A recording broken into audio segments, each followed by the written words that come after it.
Tonight, we travel to medieval Iceland, in the winter of listening to skaldic verse by firelight. You are sitting in a longhouse in Iceland, sometime around the year 1000. Outside, the wind moves through volcanic rock and sparse birch. Inside, someone recites from memory the words of the Völuspá, the prophecy of the seeress. The poem speaks of 9 worlds, held in the branches and roots of a great tree called Yggdrasil. This is how the Norse understood the shape of everything that exists. Now the darkness deepens. Ginnungagap stretches before you, a void without stars or seasons, where Snorri Sturluson would one day set down his quill to record what no living eye had witnessed.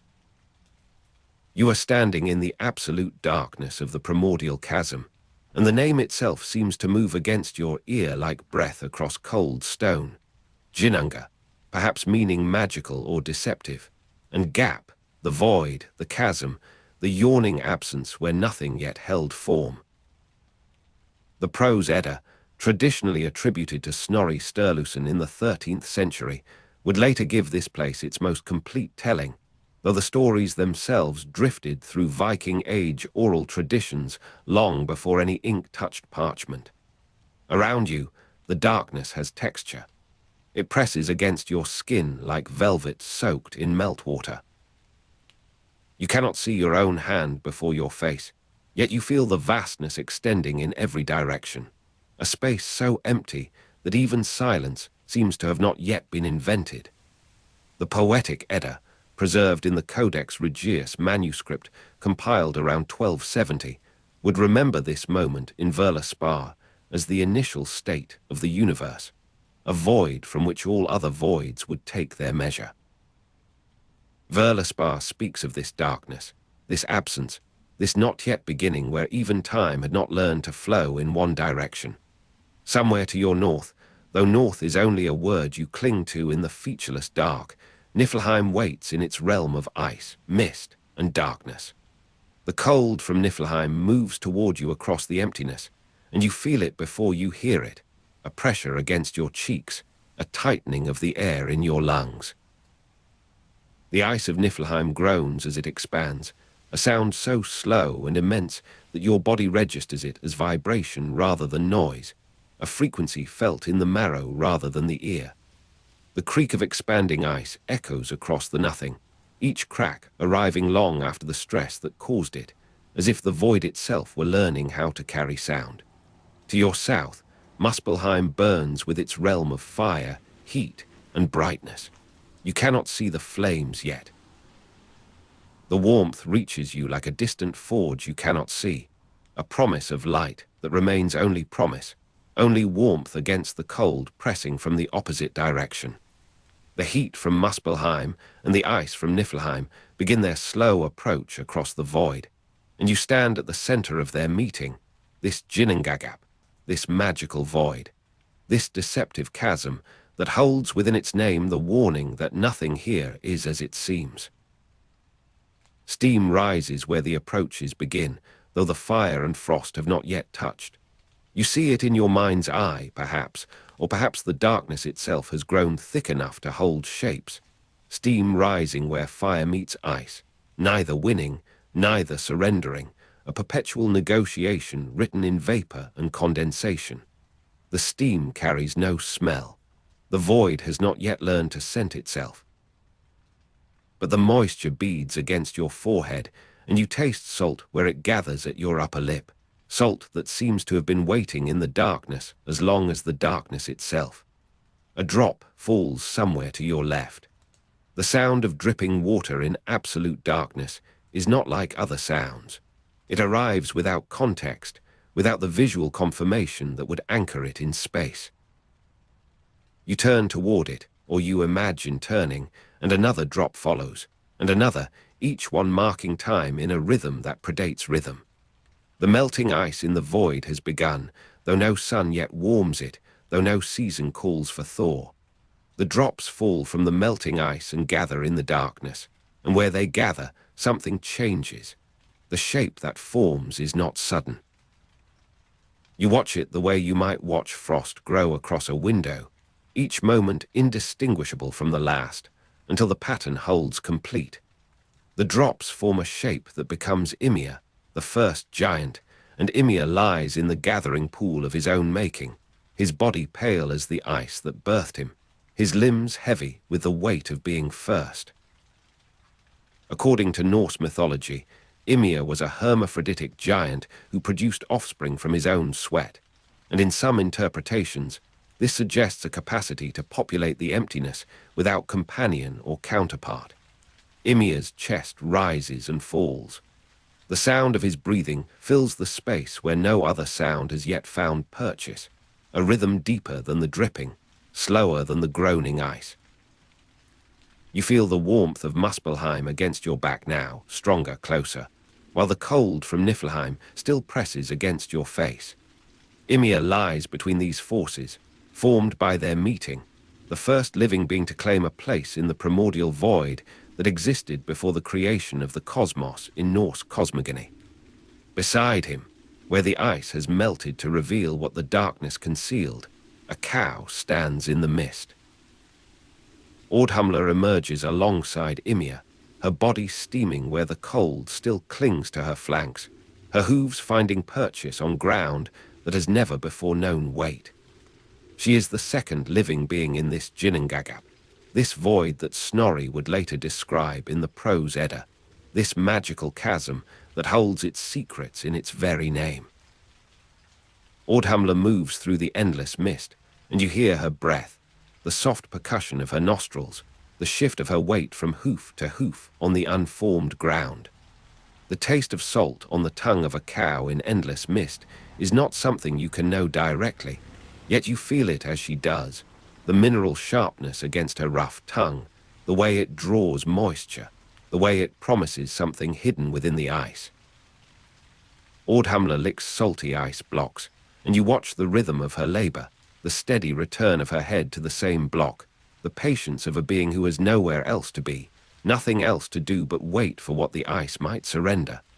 On the first day, the ice grows smooth where she has worked. On the second day, a shape begins to suggest itself, a form within the formlessness. On the third day, you see what she has uncovered. Beri was the first of the Aesir gods, progenitor of Odin and his brothers, and according to some interpretations, he lies in the ice as Ymir lies in the meltwater, as Audhumla stands in the mist between them. The first god opens his eyes in the darkness between fire and frost, and his gaze does not find you, for you are not yet a thing that can be found, not yet a being who might be witnessed, but you witness him. You see the dark of his pupils adjust to the absence of light, the way a sleeper might wake in a sealed room and find that darkness has its own gradations, its own textures of near and far. Beri's first breath is shallower than Ymir's, quicker, as if the god requires less of the void to sustain himself. He rises from the ice that Audhumla has prepared for him, and the ice does not release him easily, clinging to his back, his shoulders, the curve of his skull.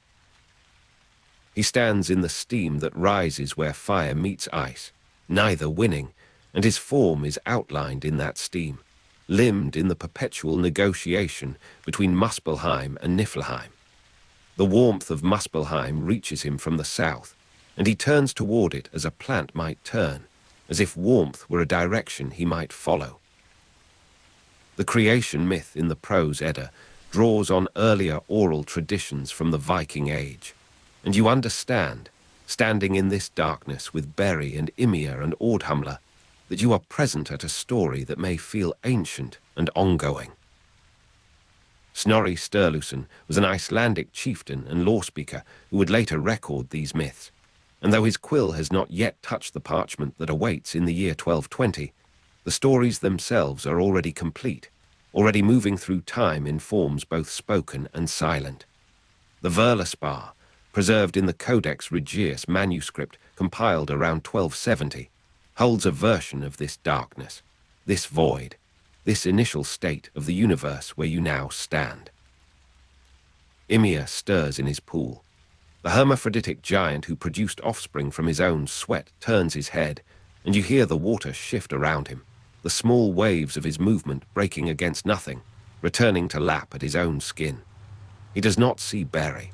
Whether he could comprehend another being, whether the first of the Aesir gods registers as presence, or only as more darkness to the giant formed from melting ice, you cannot know. The void keeps its interpretations. Ginnungagap, the magical void, the deceptive chasm, holds between its syllables the possibility that what you witness is not what occurred, that the steam and the salt and the slow revelation of the god in ice are themselves a story told to cover a silence that cannot be spoken. Ordhamla returns to her block.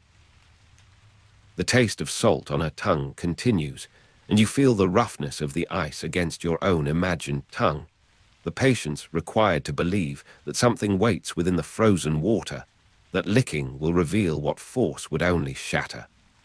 The creak of expanding ice continues in the distance, the slow and immense pressure of Niflheim extending its claim, or perhaps only maintaining itself against the encroachment of Muspelheim's warmth. The sound of dripping water marks the place where ice surrenders, where the meeting of opposites produces not destruction, but transformation, not conflict, but the conditions for life. Beri moves away from his block of ice. He walks in the darkness, and you follow at a distance that has no measure, for distance here is only the time it takes to move, only the number of breaths between one position and another. His eyes have learned to find what little distinction the void offers, the slightly warmer path toward Muspelheim, the slightly cooler breath from Niflheim's realm. He does not walk toward either realm. He walks across the center of Ginnungagap, across this primordial void that existed before the creation of the cosmos in Norse cosmogony, and his path will become the first path, the model for all later movement through space. Ymir produces his first offspring from his own sweat, and you do not witness this directly. You feel the change in the air, the thickening of moisture, the way the steam that rises where fire meets ice, neither winning, gathers now with purpose, with direction. The giant's children emerge into the same darkness that shaped their father, inheriting the same absence of light, the same absolute darkness that presses against your skin like velvet soaked in meltwater. The name Ginnungagap moves against your ear again. Ginnunga and gap, magical and void, deceptive and chasm. And you understand that deception here is not malice, but the necessary condition of stories, the way that what is told must differ from what was to remain tellable. The poetic Edda, specifically Völuspá, describes the initial state of the universe as a void, and you have lived in that description, stood in that void, felt the cold from the north and the warmth from the south begin their slow approach across the emptiness. The prose Edda would give this experience its most elaborate frame, would place Snorri Sturluson between you and the darkness as intermediary, as translator of the untranslatable. But those traditions reach back to this moment, this darkness, this steam and salt, and the first breathing of the first beings. Ordhamla moves through the endless mist, and her movement is slower now, or your perception of it has slowed, the way that time in darkness loses its regularity, its dependable passage. The taste of salt on her tongue has become familiar, expected, a rhythm like the dripping water, like the breathing of Ymir, like the footsteps of Beri walking his first path across the center of the magical void. The warmth of Muspelheim reaches you more gently now. The distant forge you cannot see has not moved, but something in your reception of it has softened, has grown accustomed. The cold from Niflheim presses less insistently against your face. The void itself seems to be learning you, adjusting to your presence or you to it.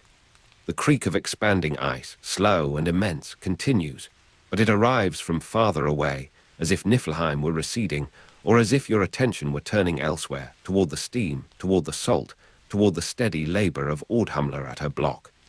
Beri pauses in his walking. The first of the Aesir gods stands in the darkness, and you stand with him, or near him, at a distance that has no measure. The darkness has grown thicker, or your eyes have grown more accustomed to its texture, its pressure against your skin.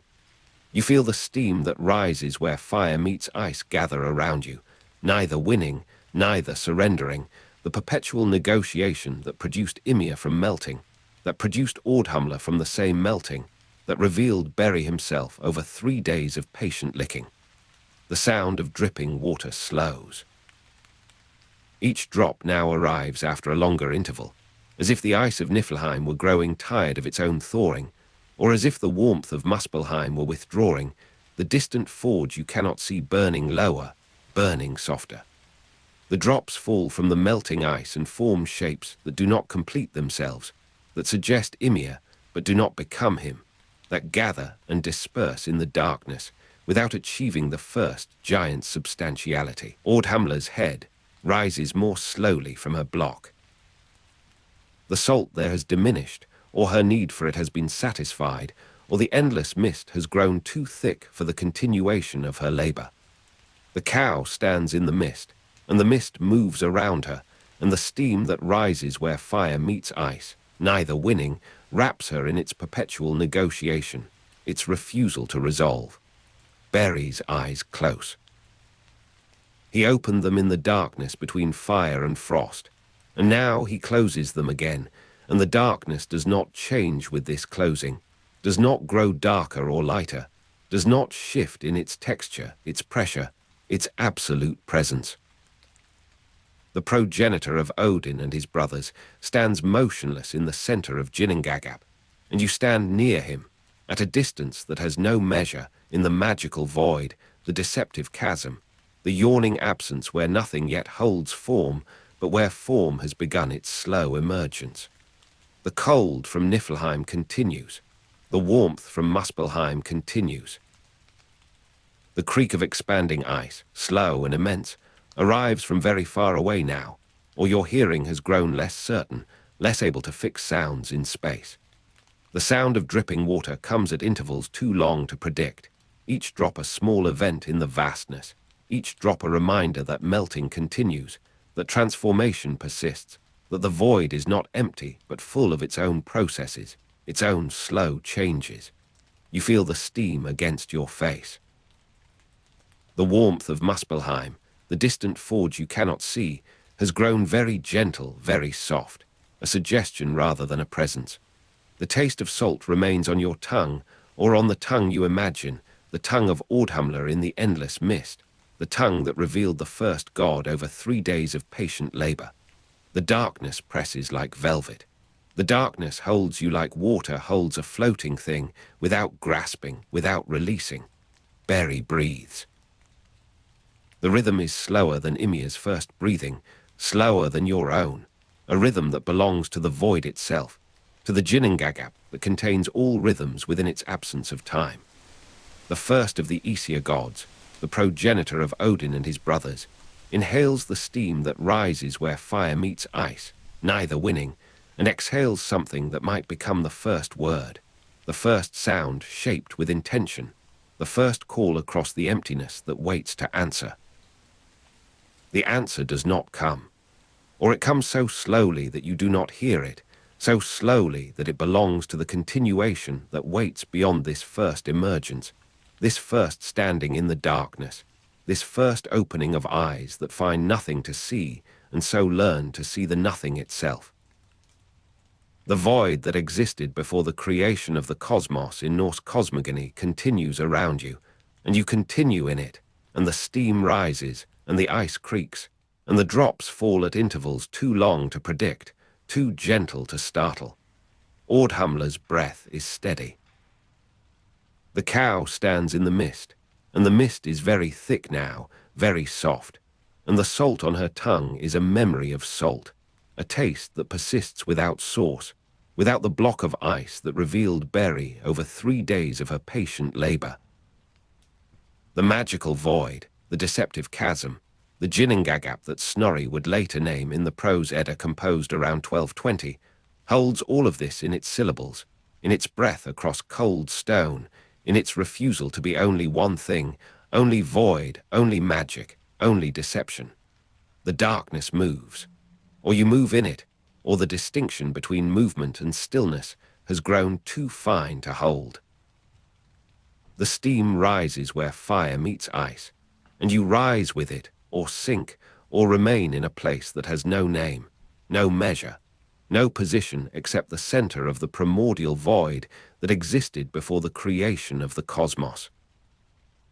The creak of expanding ice arrives from very far away, or from very near, the slow and immense pressure of Niflheim's realm of ice, mist, and darkness, or the warmth of Muspelheim's realm of fire, heat, and brightness, or both, or neither, or the space between them where you have been standing, where you continue to stand, where the darkness presses like velvet soaked in meltwater, where the sound of dripping water marks intervals too long to predict, too gentle to startle, too soft to keep you from the sleep that waits beyond this first naming of the void, this first emergence of the beings who will make from its emptiness the world that waits to be made. The darkness that surrounded you has begun to thin, though it remains complete enough that you cannot yet see your own hand before your face.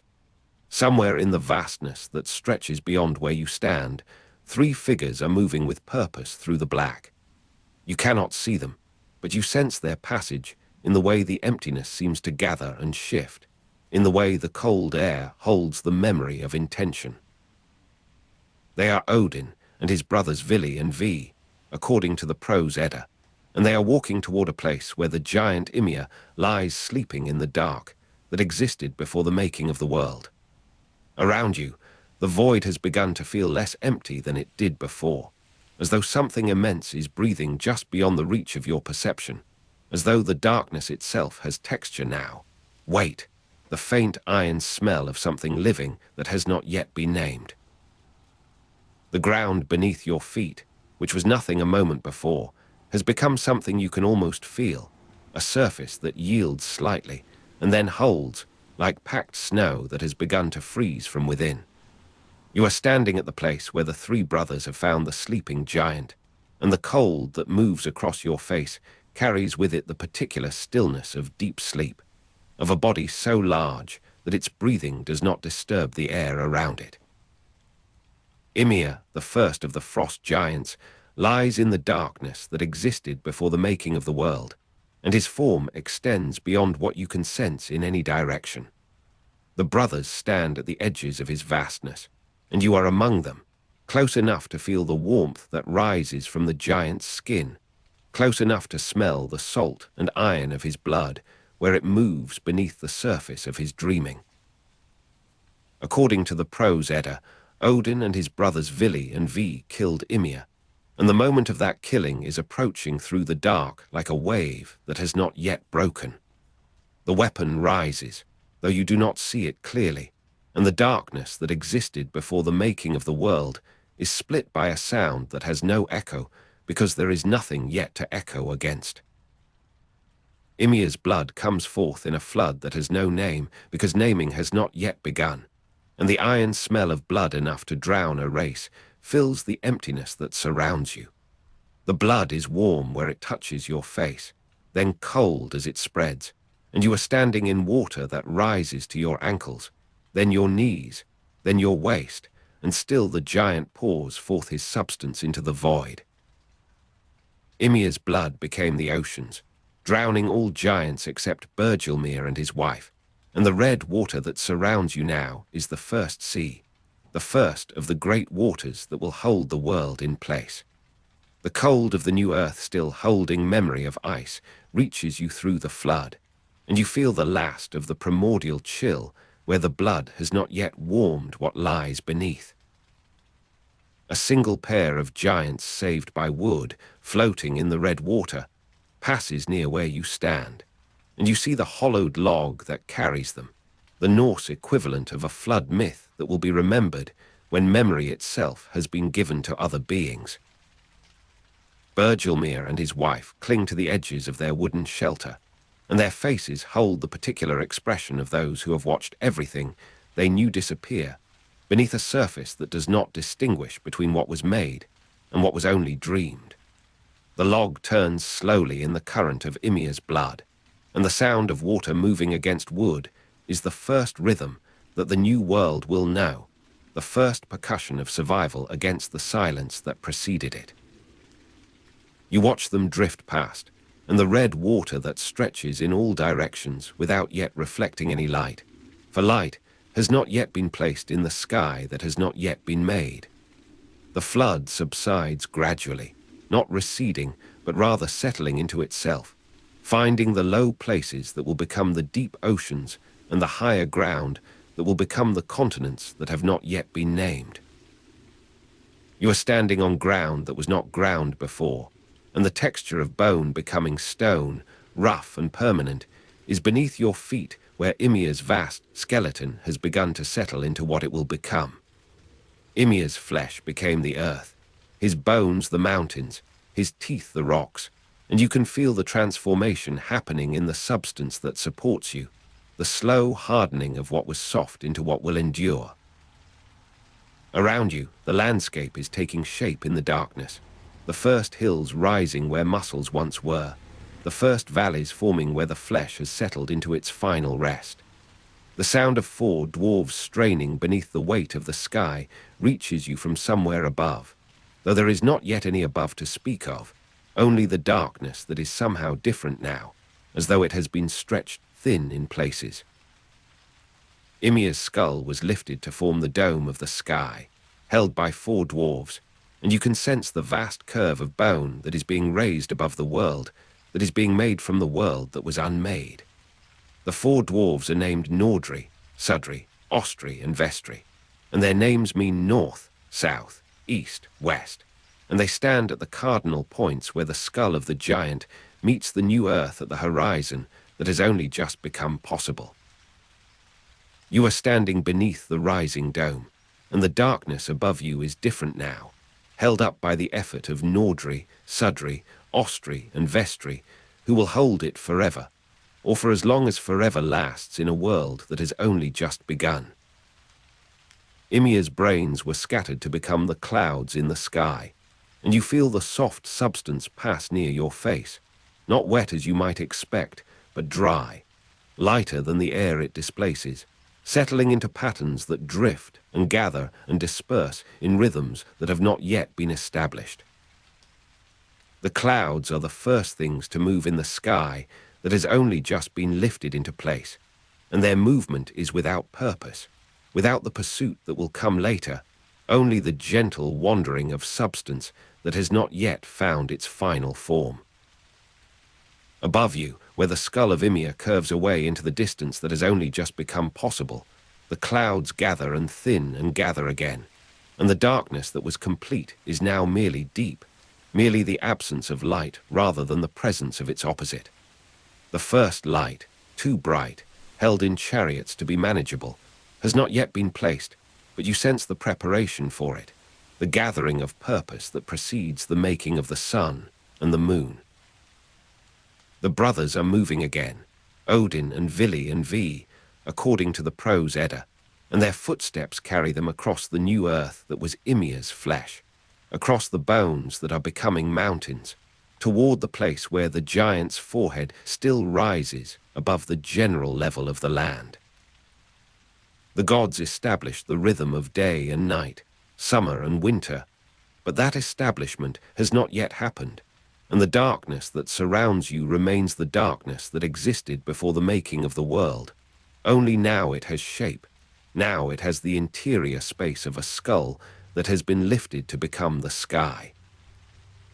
You are walking with them, Odin and his brothers Vili and Vi, across the brow of the dead giant, and the texture of bone becoming stone is beneath your feet where the eyebrows rise in ridges that will become the walls of the middle enclosure. The brothers created Midgard, the middle enclosure, from Ymir's eyebrows, and you are standing at the place where this creation is being planned, where the fence is being imagined that will protect the coming race of humans from what lies beyond. Midgard was fashioned as a protected space for the coming race of humans, and the gods walk along the ridge of the giant's brow, measuring with their gaze the distance that the walls must span, the height they must reach to keep out the giants who survived the flood, Bergilmir and his descendants, who will remember what was done to Ymir and will not forgive it. You can feel it in the ridge where you stand. the vibration of their eternal labor passing through Ymir's skull and into the substance that was his flesh, the connection between what holds the sky and what supports the living that has not yet been created. The clouds that were Ymir's brains drift above the dome that the dwarves hold, and their movement is the first weather, the first variation in a world that has known only the steady cold of the void and the brief warmth of the giant's blood. Sparks from Muspelheim became the stars fixed in the sky, and you feel the small sharp points of their making as they are gathered and placed, as they are fixed in the dome that Ymir's skull has become. The stars are not yet arranged in patterns that will be named, not yet gathered into the shapes that future watchers will read for guidance, but they are present, they are fixed, they are the first points of reference in a darkness that has known only the absence of distinction. The sun and moon were placed in chariots to drive across the sky, and the moment of their placing is approaching through the darkness that has begun to be punctured by the fixed stars. The sun is named Sol, and the moon Mani in Norse mythology, and their names are spoken now for the first time, spoken into the darkness that receives them without echo, without the return that will come when the world has learned to answer. Sol and Mani are pursued by the wolves Skoll and Hati across the heavens, and this pursuit is established in the same moment as the lights themselves, the chase that will never end, the eternal catching up that keeps the chariots moving, that keeps the rhythm of day and night, summer and winter, turning in its appointed course. You are standing on the brow of Ymir where Midgard will be made, and above you the first light, too bright, held in chariots to be manageable, is being placed in the sky that the four dwarves hold, the light that will make the darkness into night, that will make the absence of light into something named, and therefore something that can be endured. The chariot of Sol passes above you, and the warmth that reaches your face is the first warmth that has come from above rather than from the blood of the giant or the fire of Muspelheim that exists beyond the edges of the made world. The light is indeed too bright, and you understand why it must be held in the chariot, why it must be managed, why it cannot simply be released into the sky that has only just been made. The chariot moves, and the warmth moves with it, and the shadow that falls where the light has passed is the first shadow that has been cast by a moving source, the first variation in illumination that the world has known. The chariot of Mani follows, and the light that it casts is different, cooler, the color of ice that remembers the void, the color of Ymir's blood where it has settled into the deep places.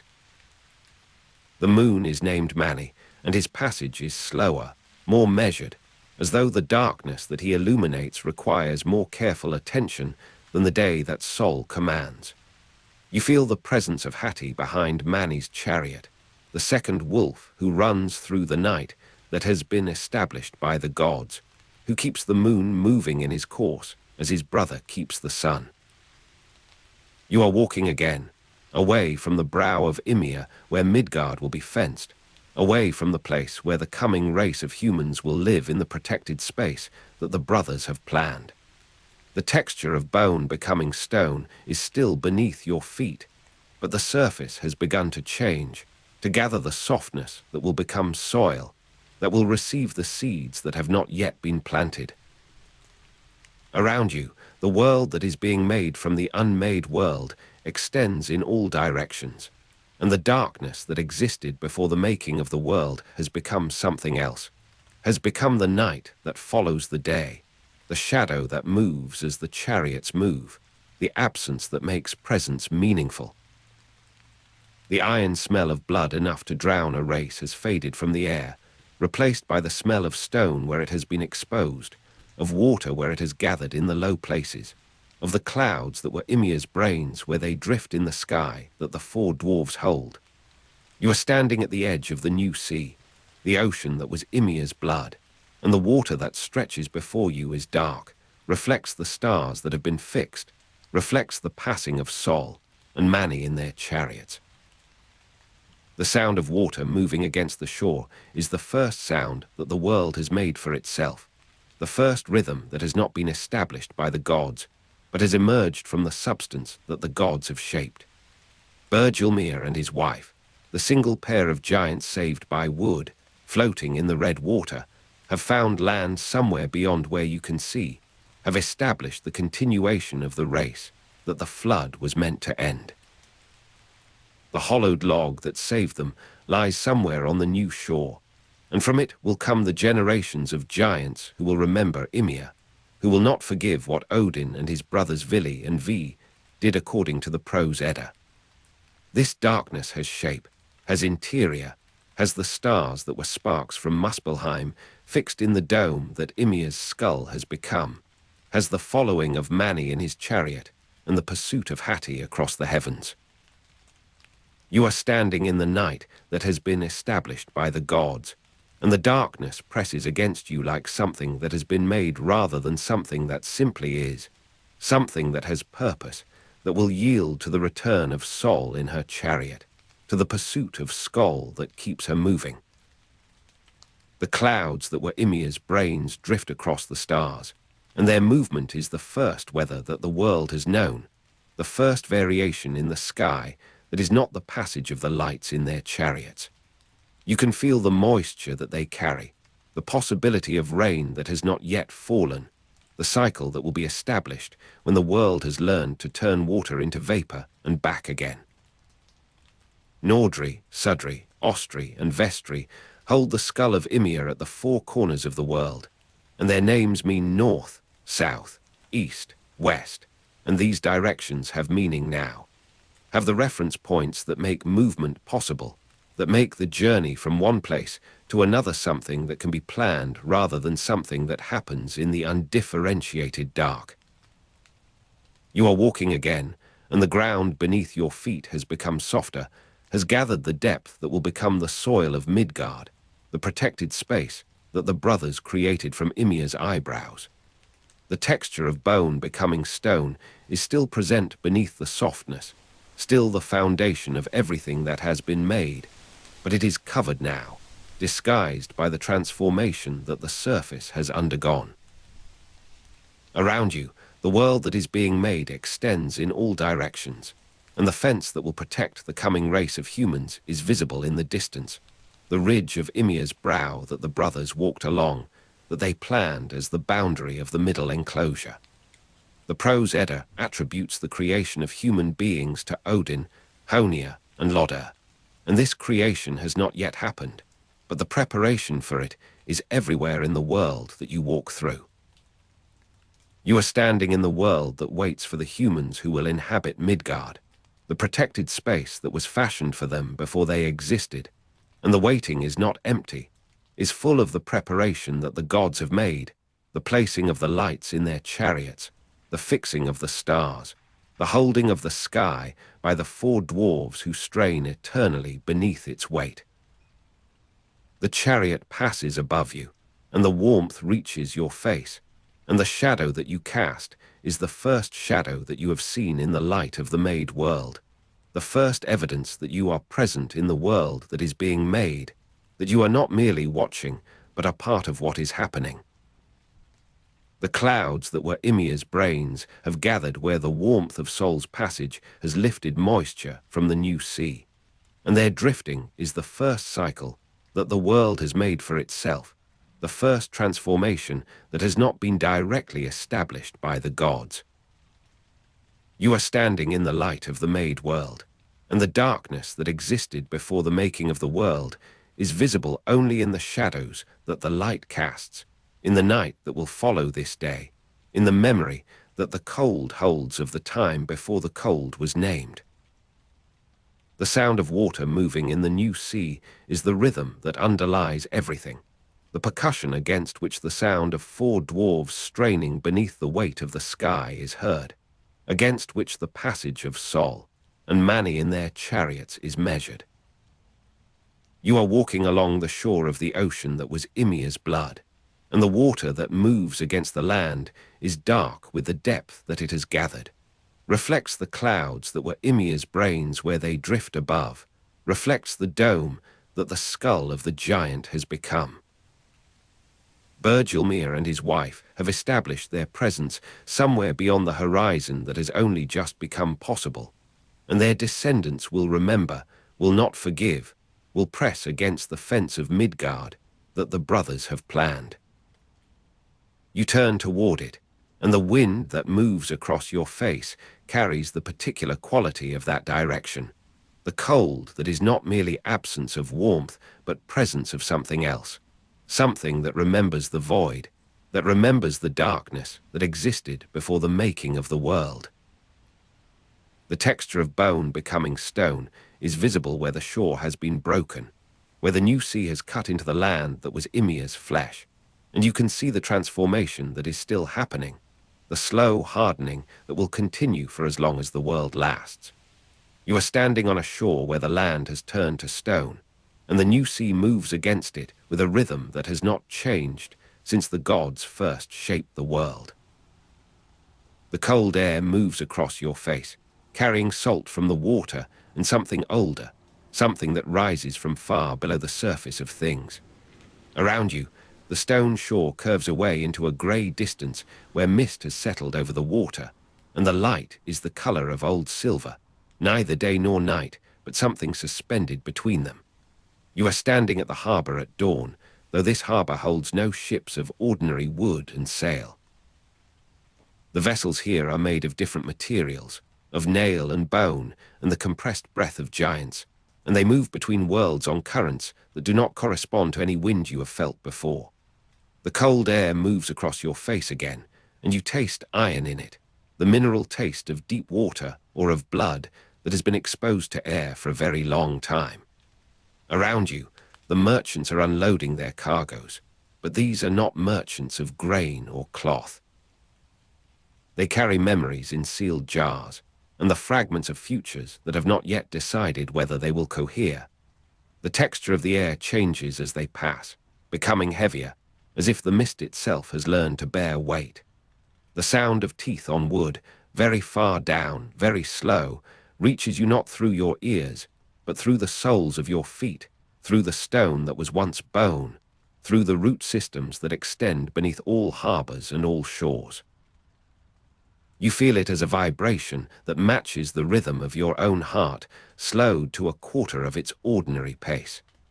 The cool of well water rising through roots from 3 different depths touches your skin as a humidity that gathers in the hollow of your throat and at the back of your neck. The creak of a rope in wind that does not reach the ground comes to you from somewhere above the mist, from a height where no mast extends, where something else sways with the patience of a thing that has learned to wait. You are standing at the harbour at dawn, and the merchants have begun to speak of a tree. They speak of it as a thing that is also a place that is also a time that is also a manner of being in the world. The name they use is Yggdrasil, and they name it as it is named in the Poetic Edda, specifically in Grimnismal and Völuspá, those poems that have preserved what the poets saw when the sight was given to them. The name Yggdrasil means Ygg's horse, they tell you, and Ygg being a kenning for Odin, the name carries within it the image of a god who rode his own hanging as another man might ride a stallion across open land. The mist shifts, and you find that you are no longer at the harbour, but beneath a tree so vast that its trunk blocks half the sky. The bark is the colour of weathered ships, of the hulls that have crossed between worlds and returned changed by the crossing. You are standing at the base of an ash tree, Asker Yggdrasils in the sources, and the designation matters because the ash has properties that other trees do not possess, a manner of growing that corresponds to the structure of the cosmos itself. The bark is ridged in patterns that resemble the walls of a fingerprint, and you understand that this is the print of a being that has held the world in its grip since before the world was fully formed. The rustle of a squirrel's feet on bark, constant, never stopping, comes from somewhere in the branches above you, a sound so continuous that it has become a kind of silence, a background against which other sounds must define themselves. A figure hangs motionless from a great branch for 9 nights, pierced by his own spear. You see him not directly, but as a shadow cast by a light that has not yet reached this part of the tree, a silhouette that sways with the same rhythm as the creak of a rope in wind that does not reach the ground. He has hung himself from Yggdrasil for 9 nights to gain knowledge of the runes, and the 9 nights are not consecutive in the manner of ordinary time, but interleaved through the structure of the tree itself, each night occupying a different layer of bark, a different ring of growth. The spear that pierces him is his own, and this matters because the wound must be self-inflicted for the knowledge to come, must be offered as a gift that the tree can accept or refuse. The taste of honeyed mead from Mimir's well, for those who dare to drink, is present in the air around him, not as a scent, but as a possibility, a flavor that has not yet been actualized, but waits for the hanging to end. The figure does not move, and you understand that his stillness is a kind of speech, a declaration made in the grammar of posture and duration. Yggdrasil suffers greater hardship than men know, as stated in Grimnismal, and the statement is not a complaint, but a measurement, a calibration of suffering against a scale that men have not been given to read.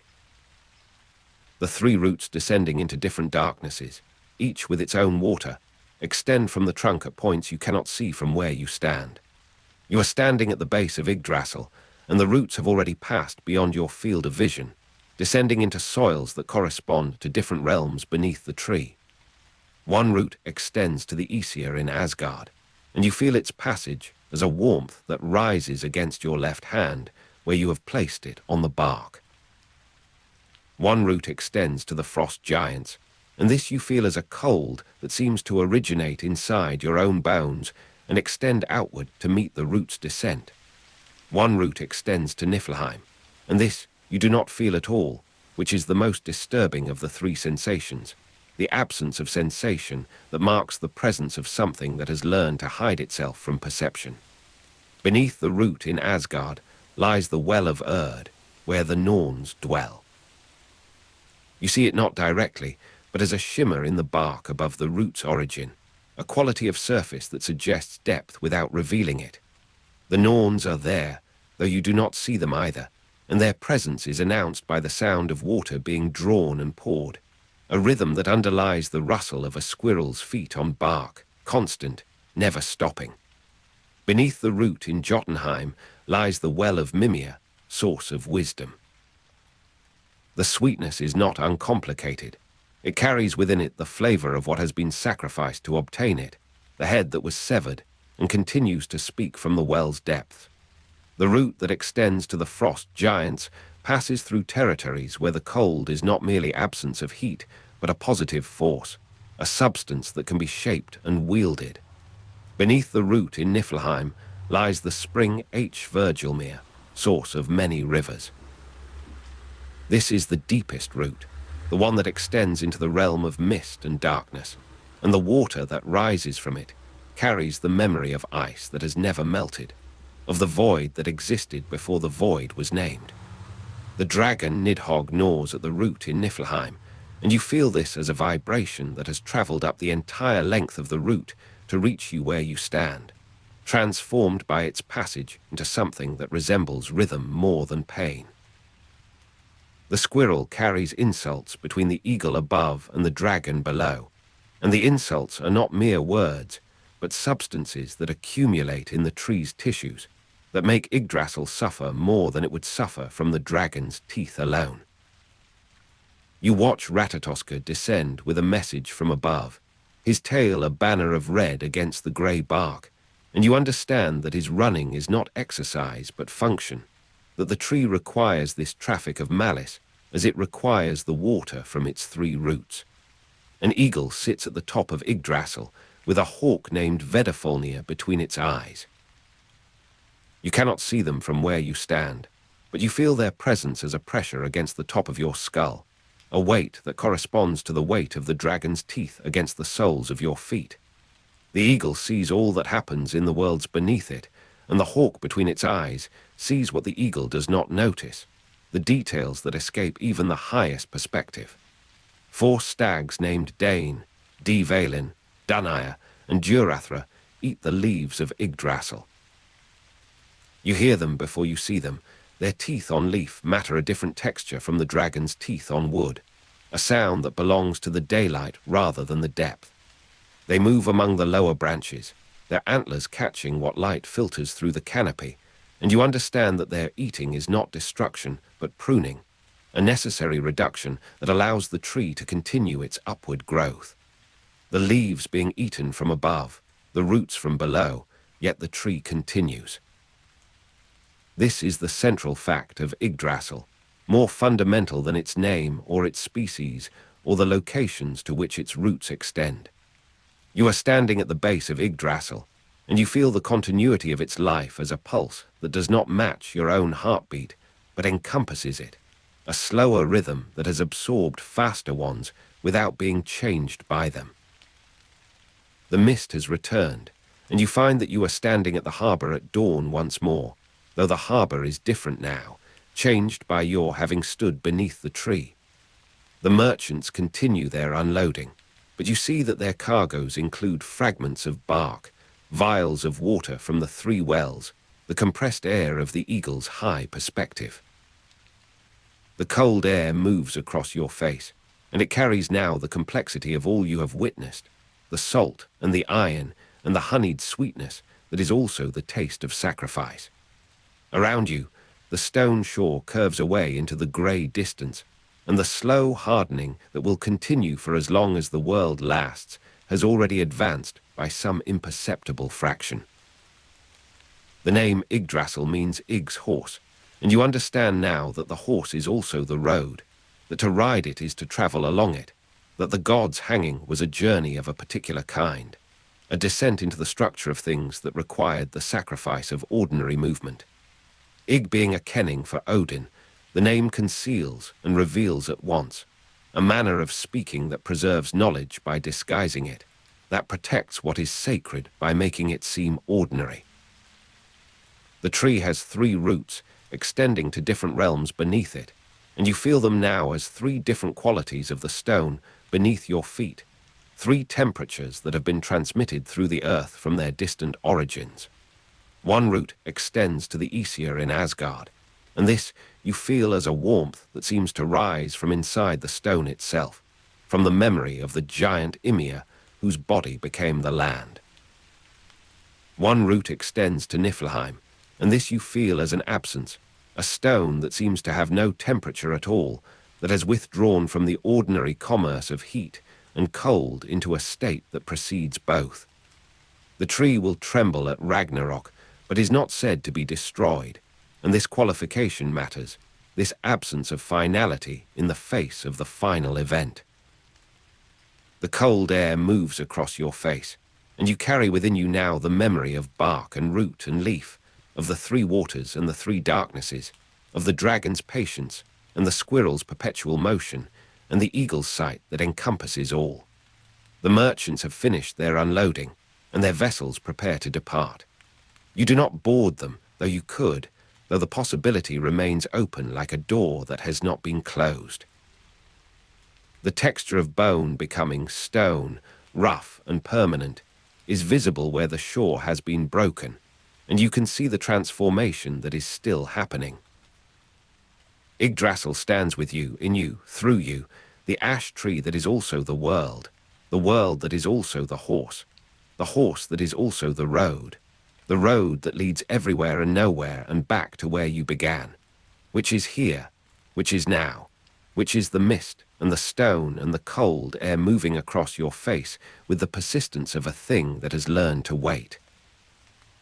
The light of Asgard does not rise from any single sun, but from the golden radiance that seeps between the branches of Yggdrasil, the ash that holds the worlds apart and joins them together.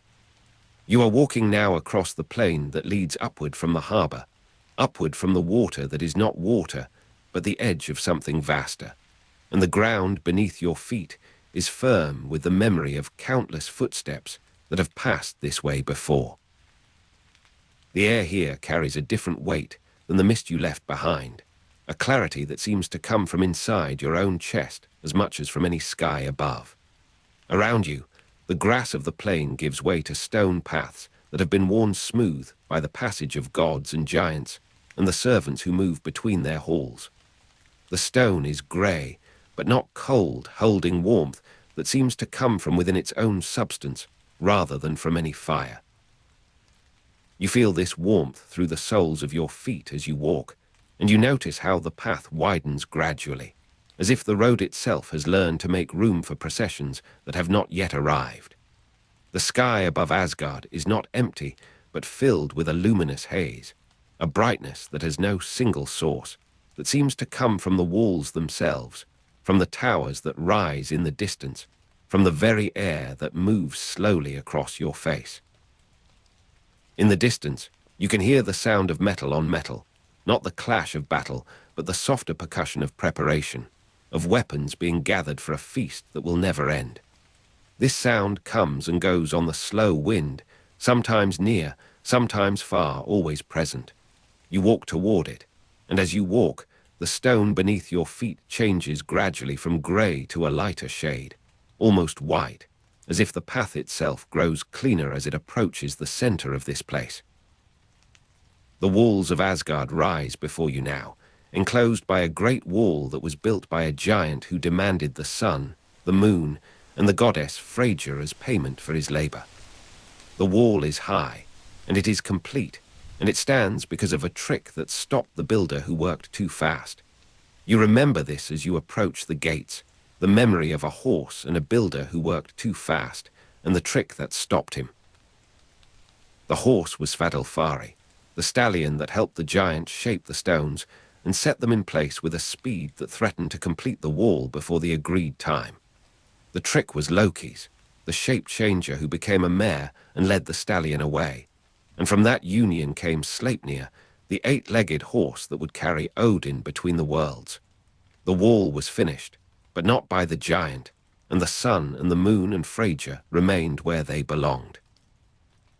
The giant who demanded the sun, the moon, and the goddess Freyja as payment was struck down by Thor's hammer, and the wall stands without him, the work of his hands and his horse and his too great skill, completed now by others, maintained by the silence that follows all great labors. You pass through the gates, and the space within opens before you like a hand that has been waiting to close around something precious. The buildings here are not all of one kind. Some rise in golden splendor, their roofs catching the luminous haze and throwing it back in sheets of amber light. Others stand in plain wood, dark with age, smelling of resin and the slow patience of trees that have learned to become something else. You walk between them, and the path divides, and divides again, leading to halls that wait at the ends of these branches like fruit that has grown too heavy for any branch to bear. The sound of weapons being gathered for a feast that will never end grows louder as you turn toward the largest of these buildings, the hall that dominates the skyline of Asgard with its bulk and its strange, armored beauty. This is Valhalla, Odin's hall, and you approach it now with the slow steps of one who knows that what waits inside has been waiting since before you were born, since before your grandmother's grandmothers were born, since before the world took the shape that you have learned to call familiar. Valhalla has 540 doors through which warriors will ride at Ragnarok, and you can see them now, ranked along the walls like the ribs of some great creature that has been turned inside out to make a home for those who will one day ride from it. The doors are closed. The sound of 540 doors closing in a hall that waits for the end of all things is not a single sound, but a continuous one, the accumulated weight of wood and iron and the intention behind them settling into place, day after day, century after century, as the Einherjar gather inside, and the Valkyries move between them with their horns of mead. You stand before the nearest of these doors, and it is taller than 3 men standing on each other's shoulders, and it is bound with bands of dark metal that have no shine, that seem to drink the light rather than reflect it. This sound continues in your ears, not loud but insistent, the way the sea continues in a shell long after the ear that holds it has left the shore. You do not enter through this door. The doors of Valhalla, all 540 of them, will open when the time comes, when the warriors inside ride out for the final battle that waits at the end of all things. For now, you walk around the vast hall, and you look up at its roof, which is made of shields, its benches covered with breastplates. The gleam of this roof, catching light strangely, moves across your vision as you walk, each shield overlapping the next, each one different, each one taken from a warrior who fell with courage and was chosen by the Valkyries to come here rather than to any other place. The shields face upward, toward the luminous haze of Asgard's sky, and they catch that light and break it into fragments that fall around the hall like the memory of rain. The smell of roasting boar reaches you before you have completed your circuit of Valhalla.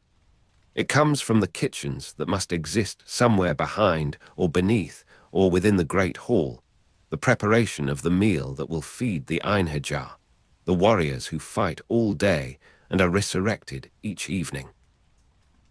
This smell and the foam of mead passed in horns mingles in the air, the one rich and dark and earthy, the other lighter, carrying the sweetness of fermented honey and the faint edge of something wild that the bees found in meadows you will never see. You breathe this air, and your body responds with hunger that is not entirely your own, hunger learned from ancestors who knew the importance of feast after fast, of plenty after the long deprivation of winter. The boar is Sihrimnir, and he is cooked each day and becomes whole again each night. You do not see this happen, but you know it as you stand outside Valhalla, the knowledge settling into you like water finding its level. This rhythm matches the fighting and the resurrection of the Einherjar, the cycle of this place, and you can almost see them now, through the walls that are not quite solid, through the doors that are closed but not sealed, the long tables and the benches covered with breastplates, and the figures moving between them with horns in their hands.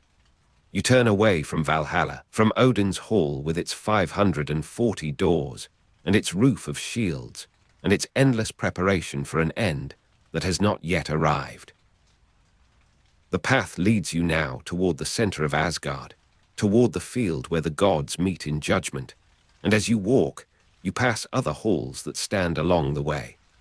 Some you know by name, others by the impressions they leave in the air around them, the way a large stone leaves an impression in the water that flows around it. The gods walking to the central field, passing halls of silver and gold and plain wood. This is a sight that repeats here, that has repeated since before the counting of years began, that will repeat until the counting stops. Thor's Hall Bilskirnir is the largest building in Asgard, with 640 rooms, and you pass it now, its bulk rising to your left like a mountain that has decided to become a house. The rooms within are more than the rooms of other halls, more even than the 540 doors of Valhalla, and each one serves some purpose that thunder requires, that the protection of the world requires, that the god who wields Mjolnir requires in his comings and goings between this place and the world of men. Bilskirnir does not gleam. It stands in plain wood, dark with age, smelling of resin and the slow patience of trees, and its size is its ornament, its statement, its promise that what waits inside is large enough to contain any storm. Baldur's Hall Breidablik stands further along the path, and it is described as having no unclean thing within it. The light that surrounds it is different from the light of other halls, clearer, as if it has passed through water or through the crystal that forms in the slowest cooling depths of the earth. You do not enter Breidablik, but you stand before it, and the air that moves across your face here carries no trace of the roasting boar, no echo of the weapons being gathered, no weight of the preparation for endings. This cleanliness is not emptiness, but fullness of a different kind, a completeness that requires no addition and no subtraction. Forseti's Hall Glitnir has a roof of silver and pillars of red gold, and you see this now as the path turns, the silver catching the luminous haze and the red gold seeming almost dark against it, rich with a color that has more in common with blood than with the yellow of common metal. Glitnir is the hall of judgment, of the justice that Forseti mediates, and the silver and gold are not decoration, but declaration, the statement that what happens here is weighed, is measured, is held to a standard that does not bend with the wind or change with the seasons. You pass Glitnir, and the path continues, and the field you seek grows closer with each step. Ulla's Hall Idalia stands in a yew grove, fitting for the god of archery, and you find it now by the change in the air, by the warmth of dark green stillness around a lesser-known hall. The yew trees rise around you as you leave the main path, their needles dark against the luminous haze, their trunks fluted and ridged with the slow growth of centuries that mean nothing in the time of gods, but everything in the time of trees. This warmth settles around you like a garment that has been left waiting for your arrival, and you move through it with steps that grow slower, that seem to match the pace of the sap moving in these trunks, the pace of the roots reaching through soil that has never been turned by any plough. Idalir is not large. It does not need to be. The god of archery, the god of skiing and of hunting, and of the single shot that finds its mark, does not require the 640 rooms of Bilskirnir or the 540 doors of Valhalla. The yew itself is the wood of bows, the wood that bends and returns, that stores the energy of the drawn string and releases it in the flight of the arrow. You stand in this grove, and the warmth of it, the stillness of it, enters you through your skin, through your breath, through the pores of your body that open to receive what the world offers when the world is not in a hurry. You leave the yew grove, and the cold returns, not harsh but present, the difference between one place and another that makes each place what it is. The path leads you now toward the edge of Asgard, toward the place where the world of gods meets the world of the bridge that connects all worlds. And as you walk, the buildings thin, the halls grow further apart, and the luminous haze takes on a different quality, as if it too is approaching a boundary where it will change into something else. The cold at the edge of the bridge reaches you before you see the bridge itself. A cold that is not the cold of winter or of any season, but the cold of height, of exposure, of the place where there is no shelter, because shelter would defeat the purpose of the watching that happens here. Heimdall's Hall Himinbjorg sits where Bifrost meets heaven, at the edge of Asgard, and you approach it now with the slow steps of one who knows that the watcher is already aware of your coming, has been aware since before you began to move, since before you thought to move, since before the thought itself formed in the mind that is walking toward him. The figure of Heimdall standing at the edge of the rainbow, watching always, resolves out of the haze as you draw closer, and the hall behind him is less a building than a stance, a position, a way of being in the world that requires the world to acknowledge it. Heimdall does not sit. The cold at the edge of the bridge, where one god stands without sitting, is his chosen element, the condition of his vigilance, the price of his watchfulness over the bridge that connects Asgard to the world of men, to the world of giants, to all the worlds that hang in the branches of Yggdrasil.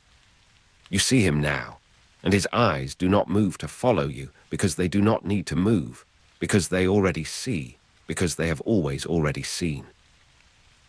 The horn Gjallarhorn hangs at his side, the horn that will sound when the end begins, and its presence is a silence that contains all possible sounds, that waits for the single note that will release them. Bifrost stretches away from where you stand, the bridge that is also a rainbow, that is also the road between worlds, and the cold moves across your face with the persistence of a thing that has learned to wait. You do not cross Bifrost now. The way leads elsewhere, back toward the center, back toward the field where the gods gather, where they have gathered, where they will gather again.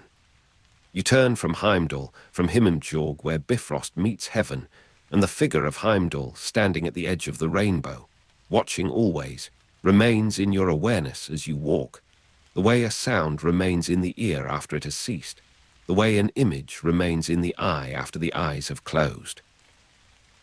The path takes you now through a part of Asgard that you have not seen before, or that you saw without seeing, the way one passes through a room without entering it. The halls here are smaller, or they are the same halls seen from a different angle, their gold less golden, their silver less silver, their plain wood plainer. The procession of gods walking to the central field, passing halls of silver and gold and plain wood, is one that you join now, not by choice, but by the gravity of the place itself, the way water joins the river that flows toward the sea. You walk, and others walk around you, figures that do not demand recognition, that are present without insisting on their presence, the way the air is present, the way the ground is present. The field Yggdrasil in the center of Asgard is where the gods meet in judgment, and you emerge into it now as if emerging from a forest into a clearing, the space opening around you with the suddenness that only gradual approach can produce. The grass here is different from the grass of the plain outside the walls, shorter, denser, as if it has been pressed by countless feet, by the weight of countless gatherings, by the gravity of the judgments that have been made here, and the judgments that wait to be made. You stand in it now, and the sky above it seems lower, as if the luminous haze has descended to listen, to witness, to record what passes here in a script that will be readable long after the speakers have ceased to speak. After Ragnarok, the surviving gods will gather again on Yggdrasil. This knowledge is in the field itself, in the grass that has absorbed it, in the air that has circulated through it since before the first judgment was made.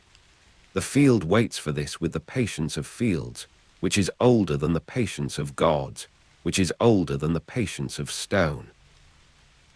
You stand in this waiting, and you feel the weight of it, not heavy but present, the way the weight of water is present to a swimmer, the way the weight of air is present to a bird. The sound comes from Valhalla, from Odin's hall with its 540 doors through which warriors will ride at Ragnarok, from the Einherjar who fight all day and are resurrected each evening, from the Valkyries who serve them mead, and from the boar Sihrimnir who feeds them and is cooked each day and becomes whole again each night. The smell of roasting boar and the foam of mead passed in horns reaches you too, fain to hear, mixed with the grass and the luminous haze, and the cold that you carried with you from the edge of the bridge.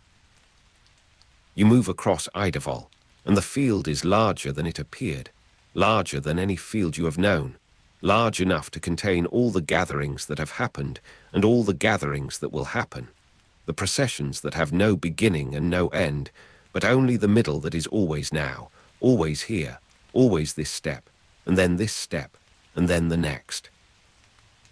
The grass bends under your feet and rises again, and the luminous haze moves with you, and the cold that you carried from the edge of the bridge warms gradually, dissolving into the general temperature of Asgard, which is not warm and not cold, but the perfect medium of a place that has learned to sustain what lives in it.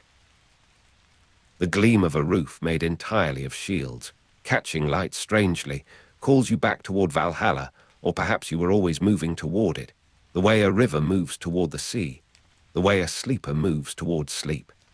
You see it now from a distance, from the center of the field, and it is different from this angle. The shield's not individual but a single surface, a single intention, the armored beauty of a hall that prepares for an end that has not yet arrived. This gleam moves as you move, the light finding different angles, different shields, different moments of reflection that seem to hold meaning if only you could read them, if only the language of light on metal were a language you had learned to speak. You do not return to Valhalla. The path leads you past it now, toward another part of Asgard, toward the halls that you have not yet seen or that you have seen without recognizing. The great wall stands around all of it, containing it, defining it, making it Asgard rather than any other place. You move through it with the knowledge that what you miss is as present as what you find. The memory of a horse and a builder who worked too fast, and the trick that stopped him returns to you as you walk. The story that is also the wall, that is also the gate you passed through, that is also the presence of Loki in this place, the shape changer, the trickster, the one who makes and unmakes with the same gesture. The horse was Svartalfheim, and the builder was a giant, and the trick was necessary because the work was too good, too fast, too likely to complete itself before the terms could be renegotiated. This memory is in the stones you walk on, in the air you breathe, in the luminous haze that has seen all of it and kept its own counsel. You find yourself now in a part of Asgard that seems older or newer or simply different, the way a room in a familiar house can seem different when entered at a different time of day. The halls here are closer together, their walls almost touching, and the spaces between them are not paths, but alleys, narrow passages where the light changes with each step, where the sound of your own movement is absorbed by the stone and the wood and the metal that surrounds you. The warmth of a yew grove, dark green and still, around a lesser-known hall, calls you back, and you turn toward it, finding the path that leads to Yggdrasil, to Ullr's hall that stands in the grove that is fitting for the god of archery. The yew trees receive you, and the warmth receives you, and the stillness that is not emptiness but fullness of a different kind settles around you like the darkness that comes when the eyes have learned to see without the help of light. You stand in this grove, and the god of the single shot, of the arrow that finds its mark, is present without being visible, is known without being named, is felt in the tension of the bow that is the yew itself, the wood that bends and returns, that stores and releases, that waits in stillness for the moment of movement. The salt has not yet left the wood when you find yourself standing on a shore that curves like the edge of a sleeping eye. 2 pieces of driftwood lie before you where the tide has left them, one shaped by the water into something like an arm, the other into something like a leg, and the smell of salt on these 2 pieces of wood is the only memory they carry from the time when they were trees.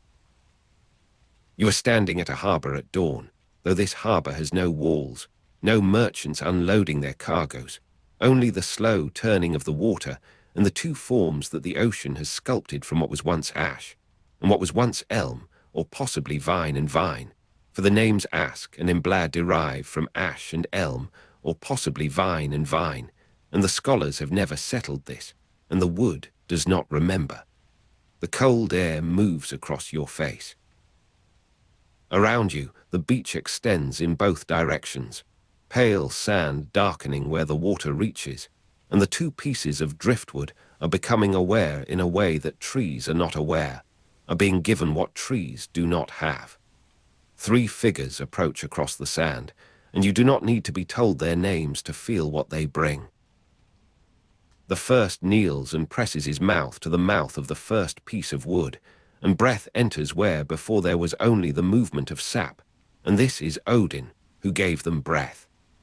According to the prose Edda, the second brother places his hands upon the brows of both forms, giving them spirit, and this is said to be Honia.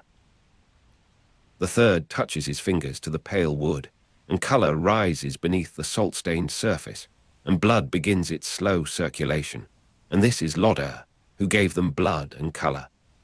Ask and Emblad stand upon the beach where the tide has left them, and the smell of salt on 2 pieces of wood is still present, still real, though now it mingles with the warmth of breath and the faint copper of blood newly moving. The light is changing. The sun you cannot yet see is lifting somewhere beyond the water, and the sand that was grey becomes gold, and the 2 figures that were wood stand with their feet in the shallow waves, learning to balance, learning to be heavy in the way that humans are heavy, learning to be Midgard, the middle enclosure, the world of human beings in Norse cosmology, which they will people with their children and their children's children, until the numbers are beyond counting. You remain on the shore as they walk away, as the morning fills with birds you do not have names for, as the salt smell slowly fades into the larger smell of the ocean that surrounds everything. The ocean all around is held back by a snake's body in a circle. You feel this before you see it. Feel the pressure of something enormous moving in the deep water, and then the horizon changes, becomes a line that is not straight but curved, becomes the back of something that has no beginning and no end. The world's serpent Jormungandr, biting its own tail, surrounds Midgard, the middle enclosure, surrounds the world of human beings in Norse cosmology, and the feeling of ocean all around, held back by a snake's body in a circle, is not frightening but simply vast, simply patient, simply a kind of architecture that holds the world in place. The water is dark where the serpent moves, and lighter where it does not, and the fish have learned to swim in the spaces between its coils, and the whales pass over it without knowing, and the ships of humans cross back and forth across a surface that seems empty but is not. The sun is higher now, and the water glitters, and you feel the slow encirclement of the middle world by a serpent so large it meets itself. Feel it as a pressure in your chest, as a knowledge that there is no edge to this world that is not also a body, no horizon that is not also a scale, no departure that does not eventually return. The tide moves in its ancient rhythm, and the serpent moves with it, or against it, or the tide is the serpent's breathing, and you stand in the shallow water feeling the cold around your ankles, feeling the sand shift beneath your feet, feeling the circle complete itself somewhere beyond the curve of the visible world. The cold of giant lands reaches you suddenly, as if a door has opened in the air itself. You are no longer on the shore, but in a landscape of stone and distance, where the rivers run too fast for crossing, and the mountains have faces that are not only metaphor. Jotunheim is the land of the giants, located to the east of Midgard, and the prose Edda describes it as having great rivers and dangerous terrain. And you feel this in your knees as you climb, feel it in your lungs as the air thins, feel the wind cutting through less substantial clothing as a reminder that you have left the middle enclosure, have crossed a boundary that is not marked but is real. The giants are divided into frost giants, the Hrimthasar, and mountain giants, the Borgrasar, and you see both as you climb. See the frost gathering in the crevices where the Hrimthasar have passed. See the stone disturbed where the Borgrasar have walked, and the division is not absolute. For giants are as various as humans, as various as gods, and the categories are the work of those who tell stories later, who need to name what they fear. The light here is different, thinner, carrying less warmth, and the shadows are longer though the sun seems no lower. You are approaching a hall that rises from a plain of broken stone, a hall that is larger than the mountains around it, which is impossible, which is the first sign that you have entered a place where shapes shift and nothing is as it appears to travelers. Utgard is the stronghold of the giants, ruled by Utgard Loki, and the name is a riddle, for this is not the Loki of Asgard, not the trickster who moves between worlds, but a giant who shares the name and perhaps the nature, who rules a hall in the east where shapes shift and nothing is as it appears to travelers. The walls seem to recede as you approach, the gate to grow taller, and you understand that distance here is not measured in steps, but in something else, in willingness, in perception, in the giant's own amusement at those who would enter.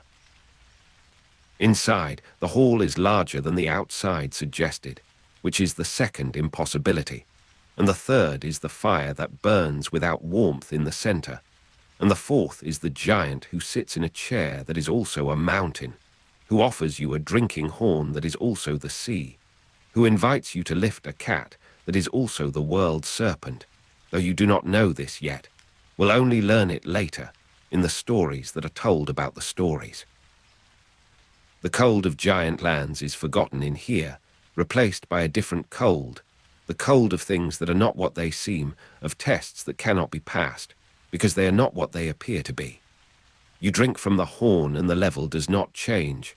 Lift the cat, and a single paw remains on the ground, and the giant laughs, and the laugh is also the wind, is also the cold, is also the distance that separates all worlds from each other. The wall between worlds is not always fixed. Giants frequently cross into Midgard, and you feel this now as a thinning, as a place where the stone of the hall seems less solid, where the air carries a smell that does not belong, the smell of salt on two pieces of wood, the smell of the shore where Ask and Embla were given what trees do not have. The wall between worlds is not always fixed, and you understand that this is not a failure of architecture, but a feature, that the boundaries must be permeable for the stories to continue, for the gods to have adversaries, for the hammer to have something to strike. Giants frequently cross into Midgard, and humans sometimes cross into Jotunheim, though they do not return, or return changed, or return as the stories that are told about those who walked too far from the middle enclosure. The heat of a burning bridge underfoot reaches you before the light changes, before you understand that you have moved again, that the hall in the east where shapes shift has released you, or you have escaped, or the story has simply turned, as stories do, toward what must happen next. Bifrost is described as burning with red fire along its length as a defense against giants, and you feel this now, feel the heat of a burning bridge underfoot, traveling one way each day, for the gods cross Bifrost daily to hold council at the Well of Urd, and the bridge burns to keep some out, to keep the giants from following, to maintain the constant tension of a wall that is a bridge, burning to keep some out.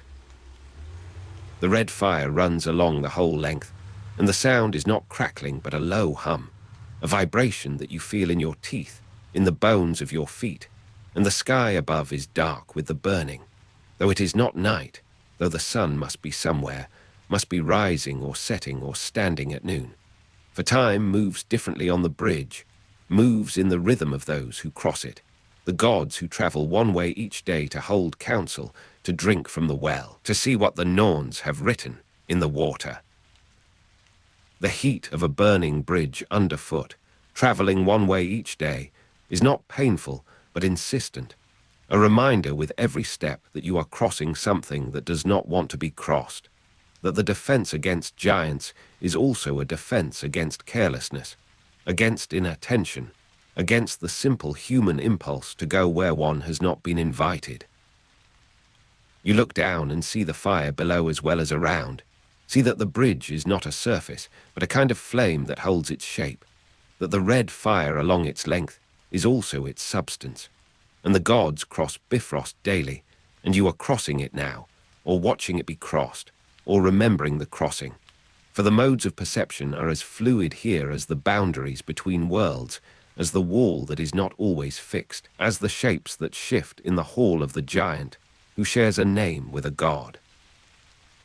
The Well of Urd is not a place you reach, but a place you find yourself standing beside, and the water is still, and the three figures who tend it do not look up as you approach, for they are always tending it, always drawing the water, always reading what has been written, what will be written, what is being written now in the ripples that your presence makes.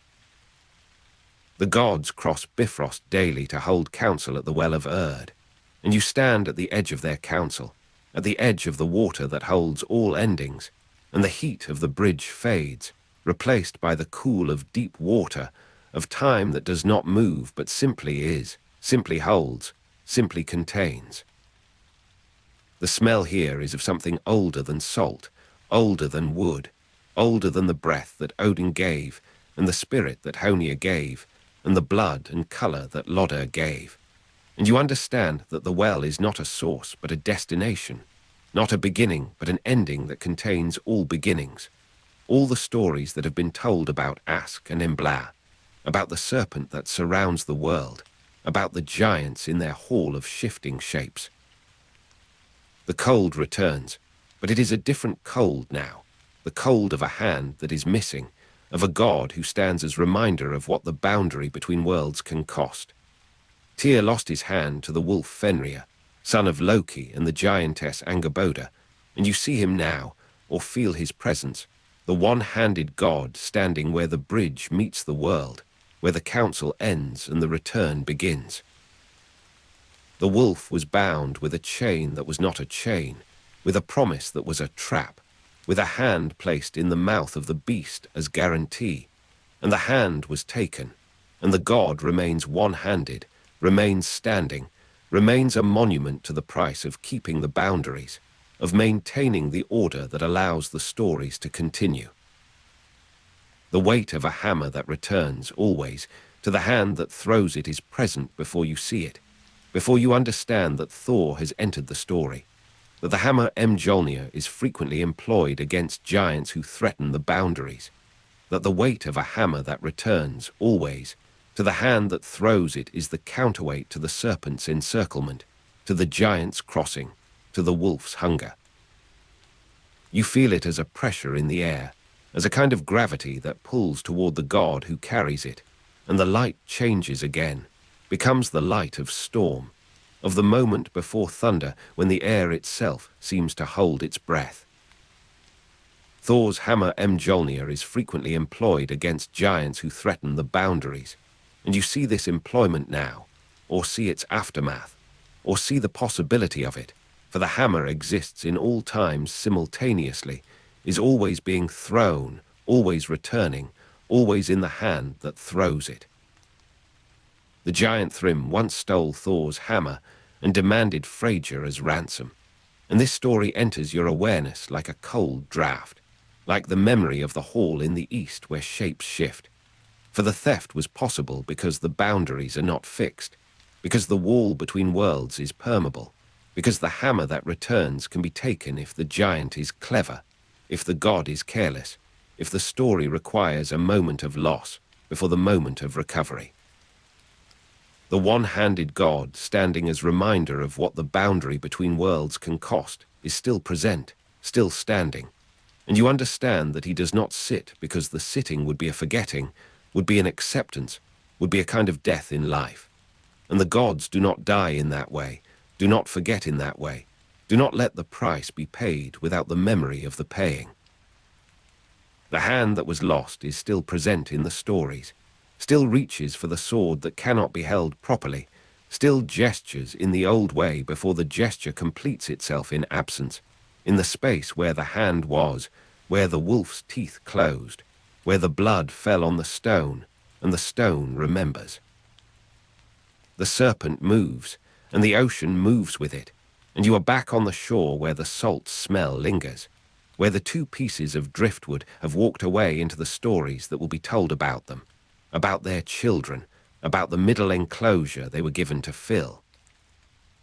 The slow encirclement of the middle world by a serpent so large it meets itself is visible now as a kind of shimmer on the horizon, as a line that is not quite straight, not quite curved, but something in between, something that holds the world in place by surrounding it, by being the boundary that is also a body, that is also a story, that is also the fear of what lies outside and the comfort of what is held within. The sun is lower, and the light is gold again, and the cold of giant lands, the wind cutting through less substantial clothing, is a memory, is a story you will tell yourself when the wind rises here, when the salt smell carries something else, something from the east, from the land of the Hrimthasar and the Burgrasar, from the hall where Utgard Loki waits in his chair that is also a mountain.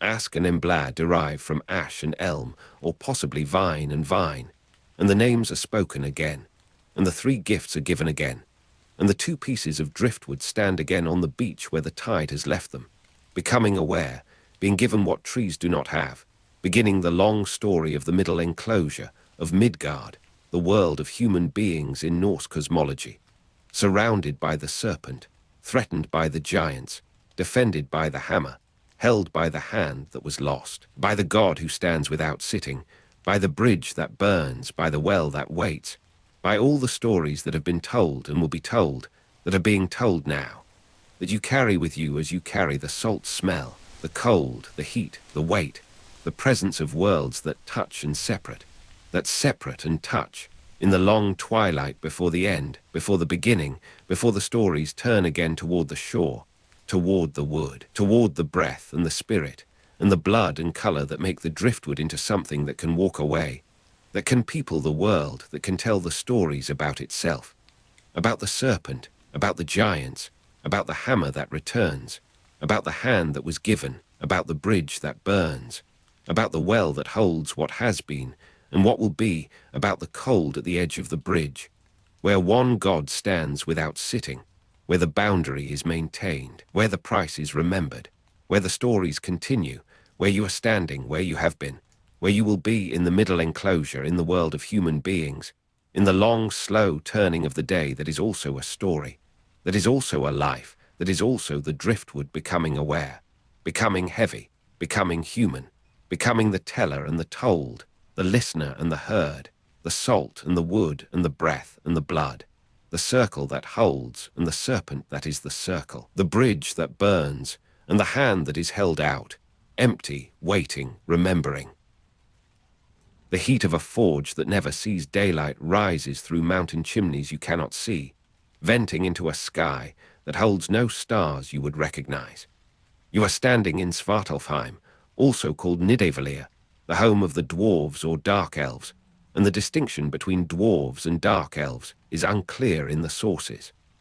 Around you, the stone breathes with warmth that has gathered for centuries, since the first fires were lit in the flesh of the world. The air moves thick and slow, carrying the smell of hot metal and the particular darkness of a cave workshop where no sun has ever reached. You feel the weight of stone above you, not pressing but present, a blanket of earth and age, and the slow patience of those who work without days. The dwarves emerged from the maggots in Ymir's flesh, according to the prose Edda, and this is the transformation you have come to witness, living flesh becoming something that works metal in darkness. You watch the stone floor where the first movement stirred, where what was soft became what endures, where the worm that fed on the giant's dead body turned its mouth toward harder things. The prose Edda tells this plainly, without horror, as one tells of water becoming ice or seed becoming root. Around you, the particular darkness of a cave workshop holds this memory in its damp walls, the smell of hot metal mixing with older sense of decay and becoming. The dwarves are master craftsmen, forging many of the gods' greatest treasures, and their origin in the giant's corpse is not shame, but simply the first forging, the first taking of raw material and making it useful. You feel the heat of a forge that never sees daylight against your face, and in that warmth there is something of the body's last heat, something of the maggot's industry, something of the patient chewing that makes bone into soil and soil, eventually into stone and stone, eventually into the ring of hammers on anvils, too regular to be human in its rhythm. The ring of hammers on anvils, too regular to be human in its rhythm, comes to you from deeper in the mountain. You follow the sound through passages that narrow and widen without pattern, through chambers where the particular darkness of a cave workshop gives way to something more specific, more intentional.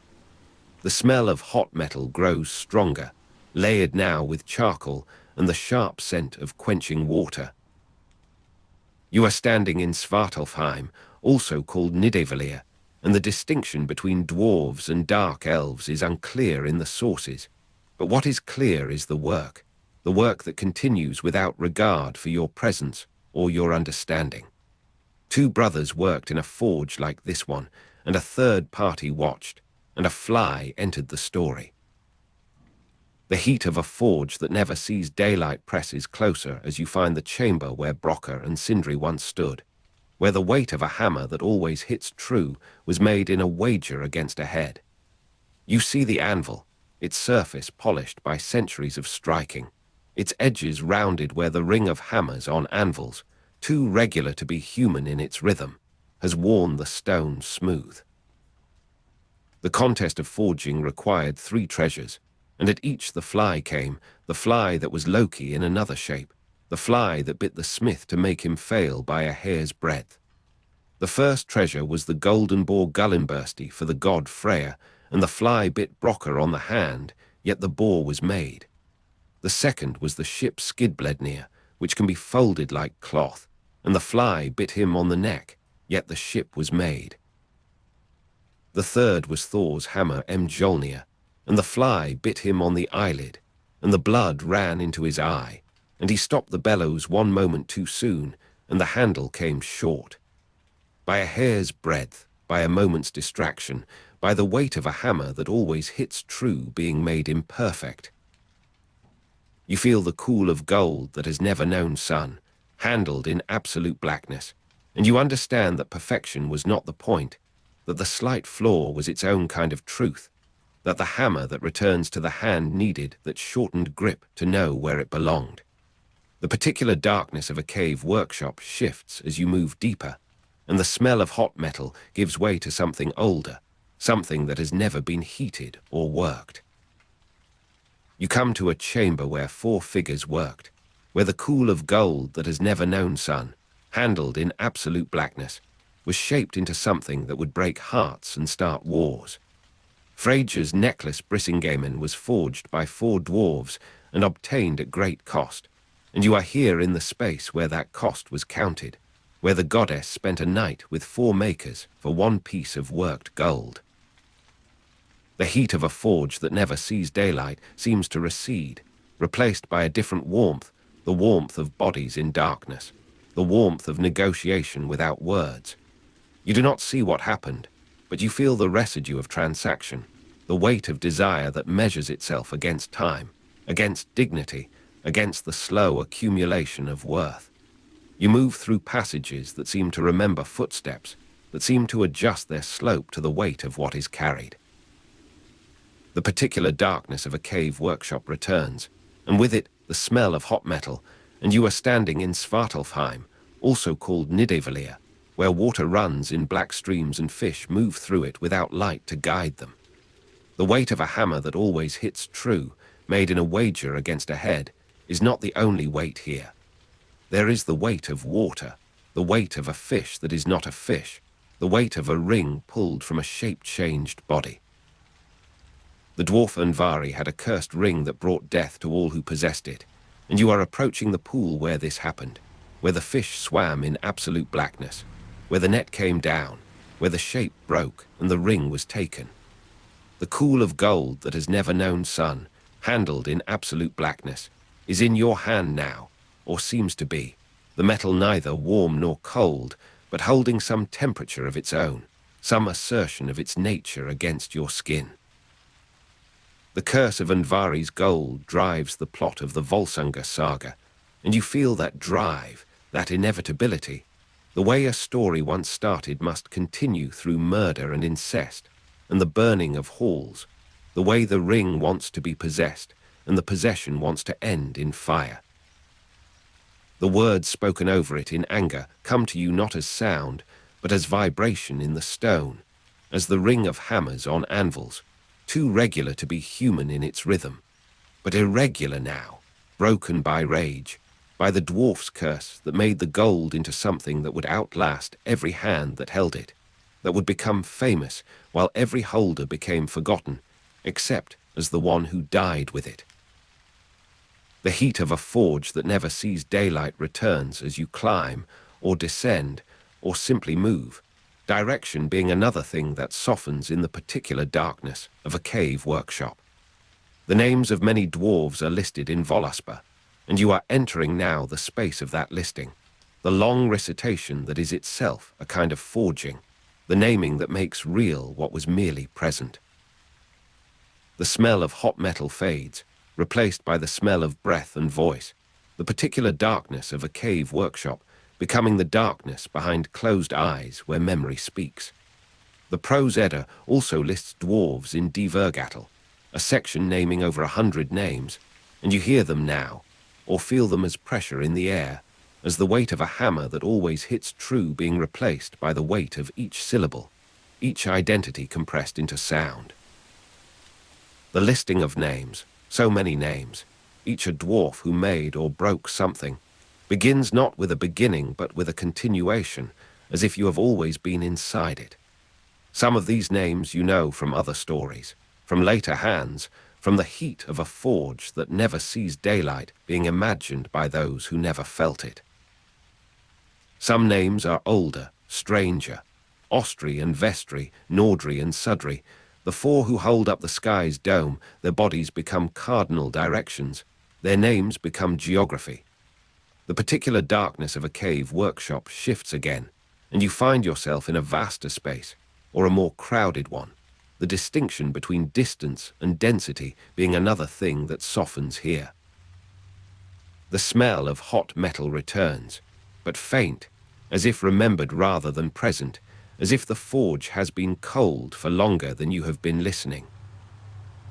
The names continue, and you do not need to hear each one to know that each one was someone, that each one stood where you stand now, in the particular darkness of a cave workshop, in the smell of hot metal that was their daily air, in the ring of hammers on anvils, too regular to be human in its rhythm, that was their music and their speech, and their way of marking time in a place where time does not pass in light and dark. The dwarves live in caves and under mountains, away from sunlight, and this living is not hiding but habitation, not avoidance but preference, the darkness being their element as the air is yours, the depth being their home as the surface is the home of others. Sunlight turns dwarves to stone in some later folklore, though this is not in the Eddas, and you feel the weight of this later fear, this later misunderstanding, the way that those who live differently must be made to fear what the makers of stories fear, must be given a vulnerability that explains their difference, that makes their choice seem necessity rather than preference. The particular darkness of a cave workshop gathers you now, not threatening but embracing, the darkness being a kind of material here, a kind of cloth that wraps around you, that holds the warmth of the heat of a forge that never sees daylight, that keeps the cool of gold that has never known sun, handled in absolute blackness, from dissipating into the larger cool of the mountain. The smell of hot metal fades into the smell of stone, the smell of deep water, the smell of your own breath returning to you from the close air. You are standing in Svartalfheim, also called Nidavellir, or you were, or you will be, the tents being another thing that softens in the particular darkness of a cave workshop, in the long duration of the mountain's memory, in the slow time of the forge that never cools completely, that keeps its heat through centuries of waiting, through ages of the ring of hammers on anvils, too regular to be human in its rhythm, falling silent and starting again, falling silent and starting, the rhythm being the mountain's heartbeat, the mountain's breath, the mountain's way of marking time in a place where time is measured by the cooling of metal, by the tempering of blades, by the patience of those who wait for the exact color, the exact shade of red, before the quenching, before the transformation from hot to hard, from soft to sharp, from possible to finished. Beneath a root that spans the width of a river, you stand in the half-light where no sun reaches directly. The Well of Urd opens before you, its surface still and dark, reflecting nothing of what passes above. Around you, the air carries the weight of deep water drawn from places older than memory. You are standing at the harbour of all that has been, where the past pools and waits to be drawn upward again. The root of Yggdrasil arches overhead, its bark ridged like frozen waves, its underside lost in shadow beyond the reach of your sight. This is one of the three great roots, the one that extends into Asgard, and beneath it the well has gathered what was, what is becoming, and what must be. The smell of wet earth rises from the clay that waits in wooden vessels nearby, clay that will be worked and pressed against the living bark to preserve what gnaws at the edges of everything. You hear the bucket before you see it, the slow creak of rope through a wooden guide, the heavy splash as something deep yields up its hold. The sound fills the space where words have not yet formed. The water moves upward through darkness, it has known since before the gods named themselves, and with it comes the cool of water that has seen what will happen, still clear. Three figures move at the well's edge, their forms indistinct in the dimness that passes for morning here. The Norns are three female beings who determine the fate of all beings, and they have begun their daily work without announcement or command. Urd stands closest to the water, her hands guiding the rope, with the patience of one who has performed this task since before time was counted. Verdandi receives the brimming bucket, her movements suggesting the middle of all things, the moment that is always arriving. Skuld waits with the clay, her fingers already shaping what will be necessary, what cannot be avoided. The Well of Urd lies beneath one of Yggdrasil's 3 roots in Asgard, and this location binds the highest realm to what lies beneath all realms. You feel the cool as some of it spills across stone worn smooth by countless pourings. The water carries no color of its own, yet it seems to hold depths that light cannot penetrate, depths where the past continues to settle and compress into something denser than mere memory. The Norns water Yggdrasil each day with water from the well to keep it from dying. This is the ritual maintenance of cosmic order, performed not with ceremony, but with the steady rhythm of labor that must never cease. You watch as Urd tips her bucket at the root's base, the water spreading into cracks and channels in the bark, seeking pathways carved by previous days, previous years, previous ages. The tree drinks without sound, its vast silence a kind of acknowledgement. The smell of wet clay worked between hands reaches you as Verdandi and Skuld begin their portion of the work. The clay is grey and smooth, gathered from deposits near the well's rim, and it carries the mineral scent of deep places, of earth compressed until it has forgotten what grew upon it. The Norns also pour clay around the roots to preserve the tree, building up layers that harden and crack and are renewed again, a skin of protection against what gnaws below. The half-light that exists under a root the size of a road creates a world of soft edges and gradual transitions. Nothing here is sharply defined. The figures of the Norns seem to absorb what illumination exists and return it dimmed, as if they are themselves partly made of the shadow they move within. You are standing at the harbour at dawn that is not truly dawn, where the merchants are unloading their cargoes of what must be done, what cannot be refused. The daily watering of the tree suggests a ritual maintenance of cosmic order, and you observe how each action follows the last without gap or hurry. The bucket descends again, the rope paying out through Urd's steady hands. The sound of water drawn in a bucket, slow and heavy, from very deep, repeats its pattern, and in that repetition you sense the structure upon which more volatile things depend. Without this drawing up, without this pouring out, the root would dry and wither, and with it the branches that hold the worlds apart. The prose Edda states that good Norns shape good lives, bad Norns shape difficult ones, and this distinction matters in ways the gods themselves have learned to fear. You watch the 3 figures, and cannot tell which among them brings what quality to the lives they shape. Perhaps the distinction is not in their persons, but in the water they draw on particular days, in the clay they mix with particular hands, in the words they speak when the work of watering is done. The Norns are mentioned in both the poetic and prose Eddas, and their presence in both sources suggests a consistency of belief that survived the transitions between oral and written, between heathen and converted, between what was known directly and what was preserved for those who would come after. The Völuspá mentions the Norns at the beginning of its prophecy, placing them before the emergence of gods or giants, before the killing that made the world possible. The silence after speaking, when what was said continues to move outward, settles over the well as the morning's work progresses. You feel it in the pause between the bucket's descent and its return, in the moment when clay waits between being shaped and being pressed against bark. The silence is not empty. It is full of what has been spoken in this place, what continues to travel outward through the root's vast system, through the worlds that hang upon the branches above. The Norns carve runes or speak decrees that bind even the gods, and this power exceeds what any single realm contains. You observe how Urd's fingers move across the bucket's wooden staves, as if tracing patterns she has known since before patterns were named. The well's water is associated with wisdom and the past, as Urd means fate or weird, and in that naming the entire enterprise of understanding what will happen finds its source and its limit. The concept of three fates parallels the Greek moirai and Roman parchi, and this parallel suggests something about the human mind's encounter with necessity. Three figures, three functions, three moments of times unfolding. What was, what is becoming, what must be.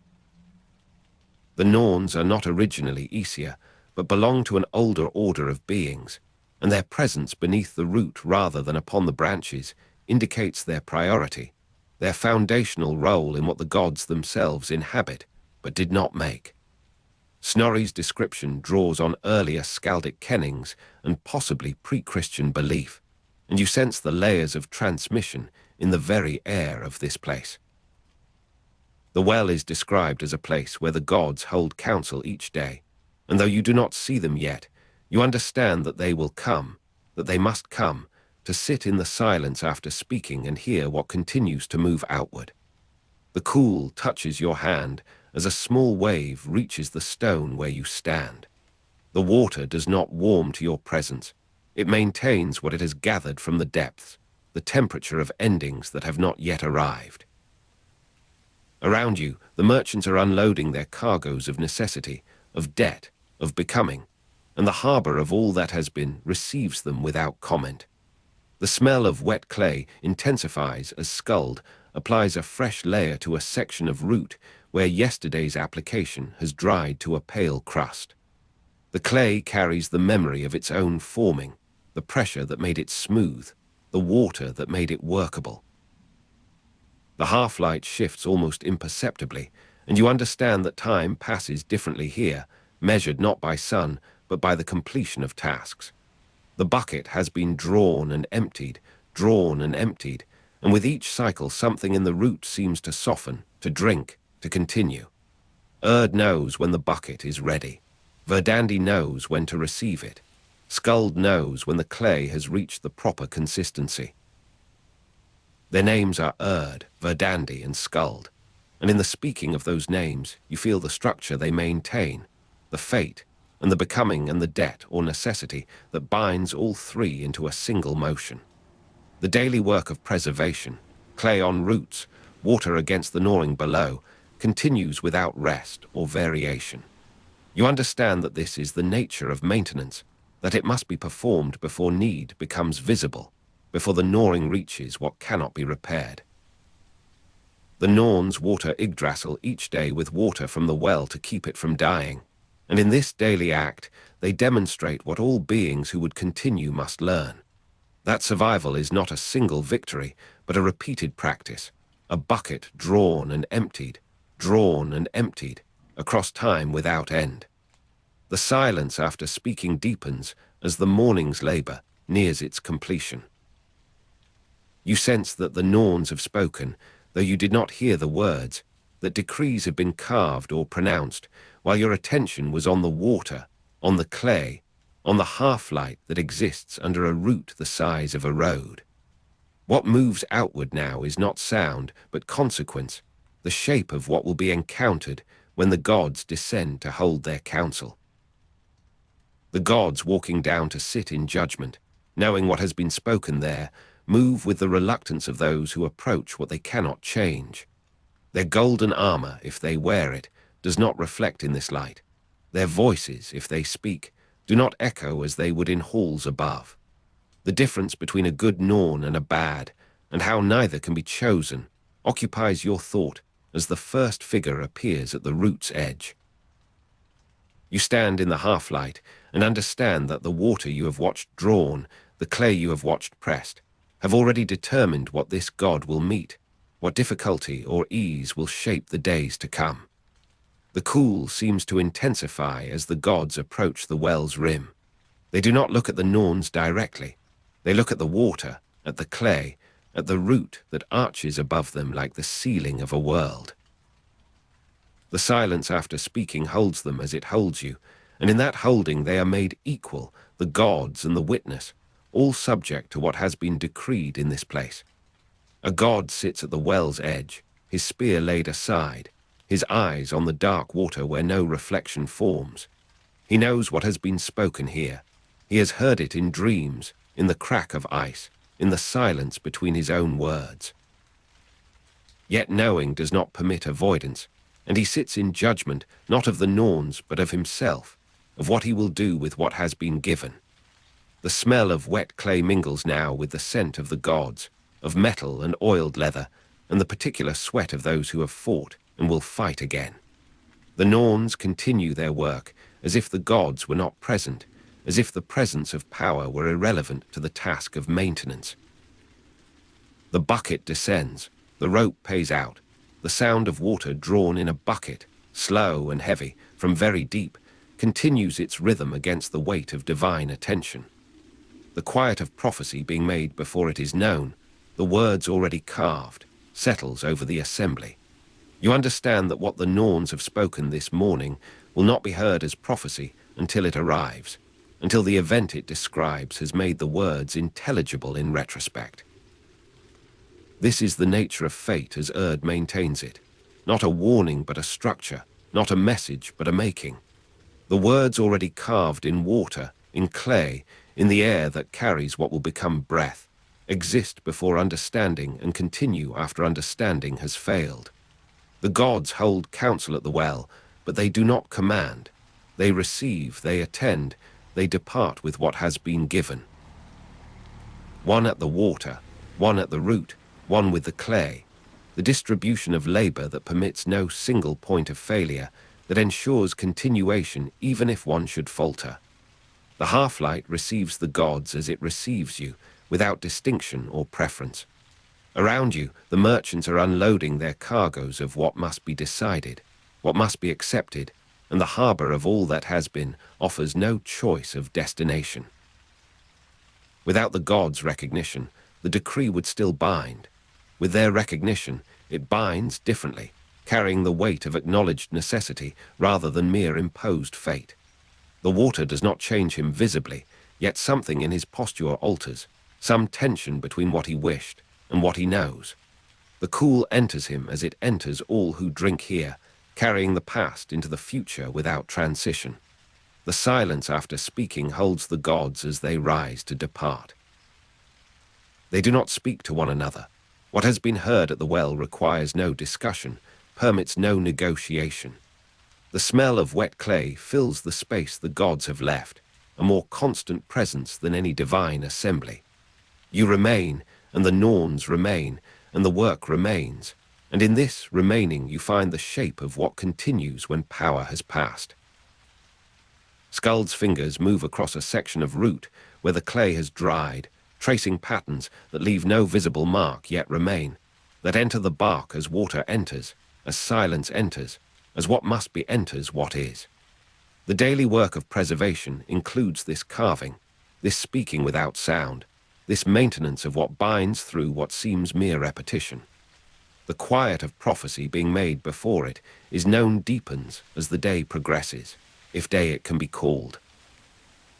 The half-light does not change so much as settle, becoming more itself, more fully the condition of this place. You are standing at the harbor where no ships arrive, where the water that is drawn is never exhausted, where the clay waits to be worked again and again across the ages of the tree. Is Yggdrasil served by good Norns, that it continues despite the gnawing, despite the weight of worlds, despite the passage of what passes through its branches and roots? Or is the tree's difficulty the work of bad Norns, the constant threat of drying, of cracking, of the clay's failure to hold? The question dissolves in the ongoing work, in the bucket's descent and return, in the smell of wet clay worked between hands. What is oldest persists not because it is defended, but because it is necessary, because without it what follows cannot stand. The cool touches your face as mist rises from the latest pouring. The water does not reveal what it has seen. It is clear, and in that clarity it conceals the density of what it holds. The silence after speaking becomes the medium in which you exist, more than air, more than the half-light that exists under a root the size of a road. You are held in this silence as the gods were held, as all who come to the well are held, by what has been spoken and continues to travel, to bind, to shape what it touches without visible force. The bucket, the rope, the hands that guide and receive and shape, these have not changed, will not change, exist in a present that is all present, that contains what was and what must be without distinction. The past enters not as memory but as structure, as the shape of what must happen, because it has already happened in the well's darkness, already settled into the layers of what has been drawn and will be drawn again. The smell of wet clay accompanies the evening's work, if evening comes here. The clay has been refreshed, mixed again with water from the well, brought to the consistency that will adhere, that will protect, that will dry and crack and be replaced. Their movements slow but do not cease. The bucket descends more slowly, drawn by hands that know the darkness it enters, that have entered that darkness themselves in the drawing. You do not see them now. You see the Norns, the water, the clay, the root that arches overhead like the first and last shelter. Perhaps the distinction is not in the person, but in the moment, the water, the conjunction of what is drawn with what is ready to receive it. You are standing at the well, and the well is standing in you, and the water that has been drawn has drawn you also into its depth, its darkness, its clear concealment of all that has happened and all that must yet be. The cool holds you as the clay holds the root, as the root holds the worlds, as the worlds hold the stories that are told of them, as the stories hold the listeners who drift now on the edge of what knowing permits, on the margin where the bucket rests between its journeys, where the rope is coiled in patient loops, where the Norns continue their work in the half-light that is neither day nor night, but the condition of all days, all nights, all that passes between the drawing and the pouring, the speaking and the silence, the fate and its becoming, the becoming and its debt, the debt and its payment in the only currency this well accepts. Attention, witness, the held breath before the held breath before the held breath. You are standing in a settlement that has forgotten the shape of summer. Around you, the cold has accumulated for 3 winters without the relief of green growth, without the thaw that once made rivers speak again. The Fimbulwinter has settled across the land, and you feel it in the brittleness of the wood beneath your fingers, in the way that stored grain has become precious beyond gold. The name Ragnarok means fate of the gods, twilight of the gods, Götterdämmerung, and this is how that twilight begins. Not with fire, but with cold that does not stop, that accumulates without relief across 3 years. The Völuspá, the most detailed account of the end times, describes this winter first, this Fimbulwinter that precedes Ragnarok, 3 successive winters with no summer between. You watch a man carry water that freezes in the bucket before he reaches his door. The sky above is the color of old iron, and there are no stars to guide anyone home. The cold makes everything slower. Sound carries differently through air that seems to have thickened, to have become a medium you must push through. The earth beneath your feet feels distant, as if the warmth of its making has been forgotten. The wolf skull will swallow the sun, and Hati will swallow the moon, the Völuspá tells us, and in this endless winter you understand what it means to live without their light. The stars will disappear from the sky, and the earth will shake, but for now there is only the absence, the sky becoming a roof you cannot see, a darkness that presses downward without offering the comfort of familiar constellations. You hear a dog howling somewhere beyond the frozen fields, and the sound does not stop, as if the animal has forgotten why it began. In the Völuspá, Aesir speaks to Odin of what will come, and her words have the weight of things already seen, already endured in some thread of time that runs parallel to this one. The gods have known this fate, have carried it as a smith carries the knowledge that his furnace will eventually cool. You are walking through a forest where the trees have died standing, their roots locked in ground that will not release them even to rot. The cold that accumulates, that does not break, that makes wood brittle, has transformed this place into something that resembles sculpture more than woodland. A branch breaks somewhere to your left, and the crack is the only sudden sound in a world that has learned to hold its breath. The bonds holding Fenrir will break, and the wolf will run free. You imagine those bonds, made from the sound of a cat's footfall and other impossibilities. The beard of a woman, the roots of a mountain, the sinews of a bear, the breath of a fish. The dwarves forged them in their underground halls, and they called the ribbon Gleipnir, and they swore it would hold until the end of all holding. You feel the cold that accumulates, that does not break, that makes wood brittle, and you understand that even magic can fatigue, even the impossible can fray when the world turns cold enough. The sound of a horn being blown once, and everything that has waited beginning to move. This is how the Völuspá describes the next breaking, the next threshold crossed. Heimdall will blow the Gjala horn to summon the gods to battle, and the note will travel through all the worlds, through the roots of Yggdrasil and the branches that hold the heavens apart. You are standing at the edge of a frozen lake, and you imagine that sound reaching you here, the single tone that announces the end of waiting. The Fimbulwinter that precedes Ragnarok, 3 successive winters with no summer between, has been the silence before this note, the held breath before the exhalation. The ice beneath your feet groans, and you cannot tell if it is the lake responding or the earth beginning its long tremor. The sky above you is empty of guidance. The Völuspá promises this absence, and you feel it as a kind of pressure, a weight where light used to fall. You are walking now toward a harbor that has frozen in its last configuration, ships locked in ice that has no intention of releasing them.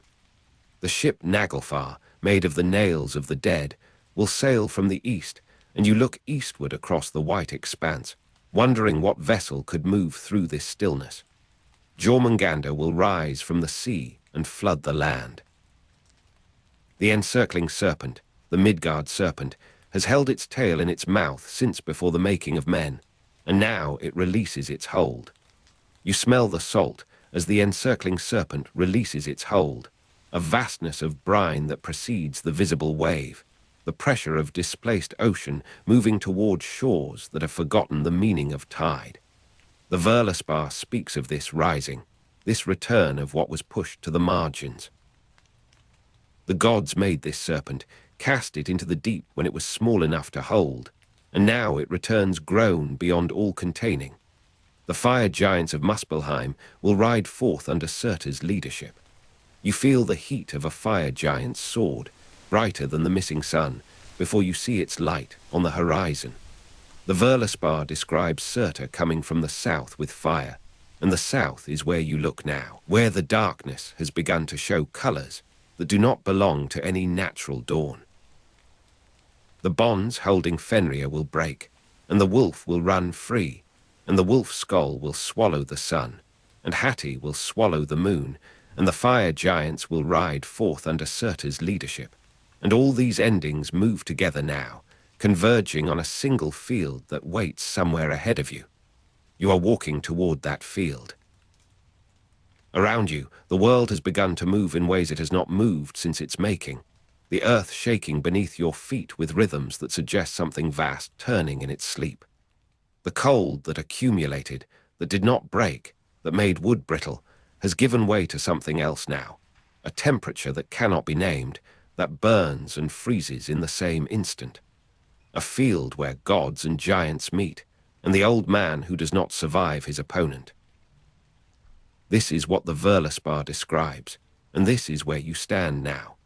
The field is called Vigrid, and it stretches wider than any mortal plane, wide enough to hold all the forces that have gathered for this meeting. You see Odin riding at the head of the Einherjar, the warriors he has collected across centuries of battle, and you see Fenrir running free at last, the bonds that held him scattered like the sound of a cat's footfall that they once were. The name Ragnarok means fate of the gods, and Odin knows his fate as he rides toward it, knows that Fenrir will swallow him, that the wolf will consume the father of all wisdom. The old man who does not survive his opponent. This is the economy of the end, the balancing that must occur when worlds close their accounts. The fire giants of Muspelheim will ride forth under Surtur's leadership, and they are riding now, their horses made of flame and shadow, their armor glowing with the heat of their homeland. The Völuspá describes this meeting, this convergence of all the forces that have waited through the long ages. The sky is a roof you cannot see, a darkness that has become absolute, that offers no distinction between the dome of heaven and the plain of battle. Thor will kill Jormungandr, but die from its venom. You see this as you see all things in this field, with a clarity that does not belong to ordinary sight, that comes perhaps from the absence of stars, the removal of all familiar reference. The thunderer strikes, and the serpent coils, and the water rises over everything, the flood that follows the serpent's release, the drowning that comes after the venom. The smell of salt as the encircling serpent releases its hold has become the taste of salt, the immersion in what the serpent carried, the ocean returning to the land it once covered. The Völuspá records this exchange, this mutual destruction of god and monster, and you feel it as vibration in the water that reaches your chest, your shoulders, the level of your held breath. The world will sink into the sea, and then rise again green and new. This is what follows, what the Völuspá promises beyond the destruction, carrying its listeners through to the other side of ending. You are floating now, or standing in water that has become still, that no longer moves with the violence of its arrival. Two humans, Lif and Lifthrasir, will survive by hiding in Hodmir's forest. You are not with them, but you imagine them, as the Völuspá invites its hearers to imagine, offering this consolation, this thread of continuity. The silence after, and the first green through water, seen by two hidden people. This is what they witness, Lif and Lifthrasir in Hodmir's forest, the green rising through the flood that has covered everything, the first leaves unfurling in a world that has forgotten leaves. The sons of Odin, Vidar and Vali, and Thor's sons Modi and Magni, will inherit the hammer. This is how the line continues, how the Völuspá distributes what remains after the distribution of endings.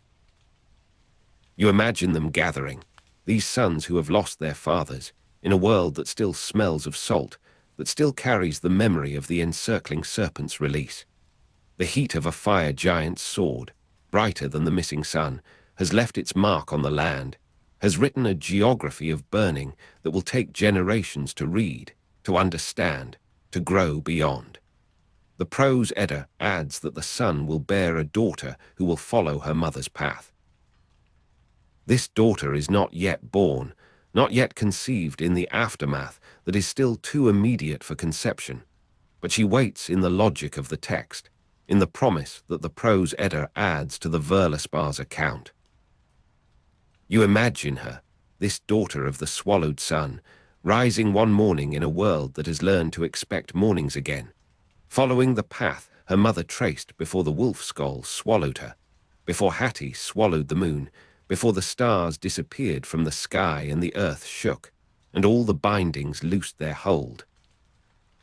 You are standing in that meadow now, or you are imagining it, the distinction having lost its force in the long narration, the extended listening that the Völuspá requires of those who hear it through. The sky above you is no longer a roof you cannot see. It holds the promise of the sun's daughter, the light that will follow the path of the light that was consumed. The silence after, and the first green through water, seen by two hidden people. This is where the story rests, where the Völuspá leaves its hearers in the meadow that follows the flood, in the forest that follows the field of battle. You feel the grass beneath your feet, or you imagine feeling it, the texture of survival, of continuation, of the long shadow of Ragnarok stretching behind you as you walk forward into the light that follows the twilight, into the meadow that follows the flood, into the silence that follows the horn, the battle, the ending that was also a beginning.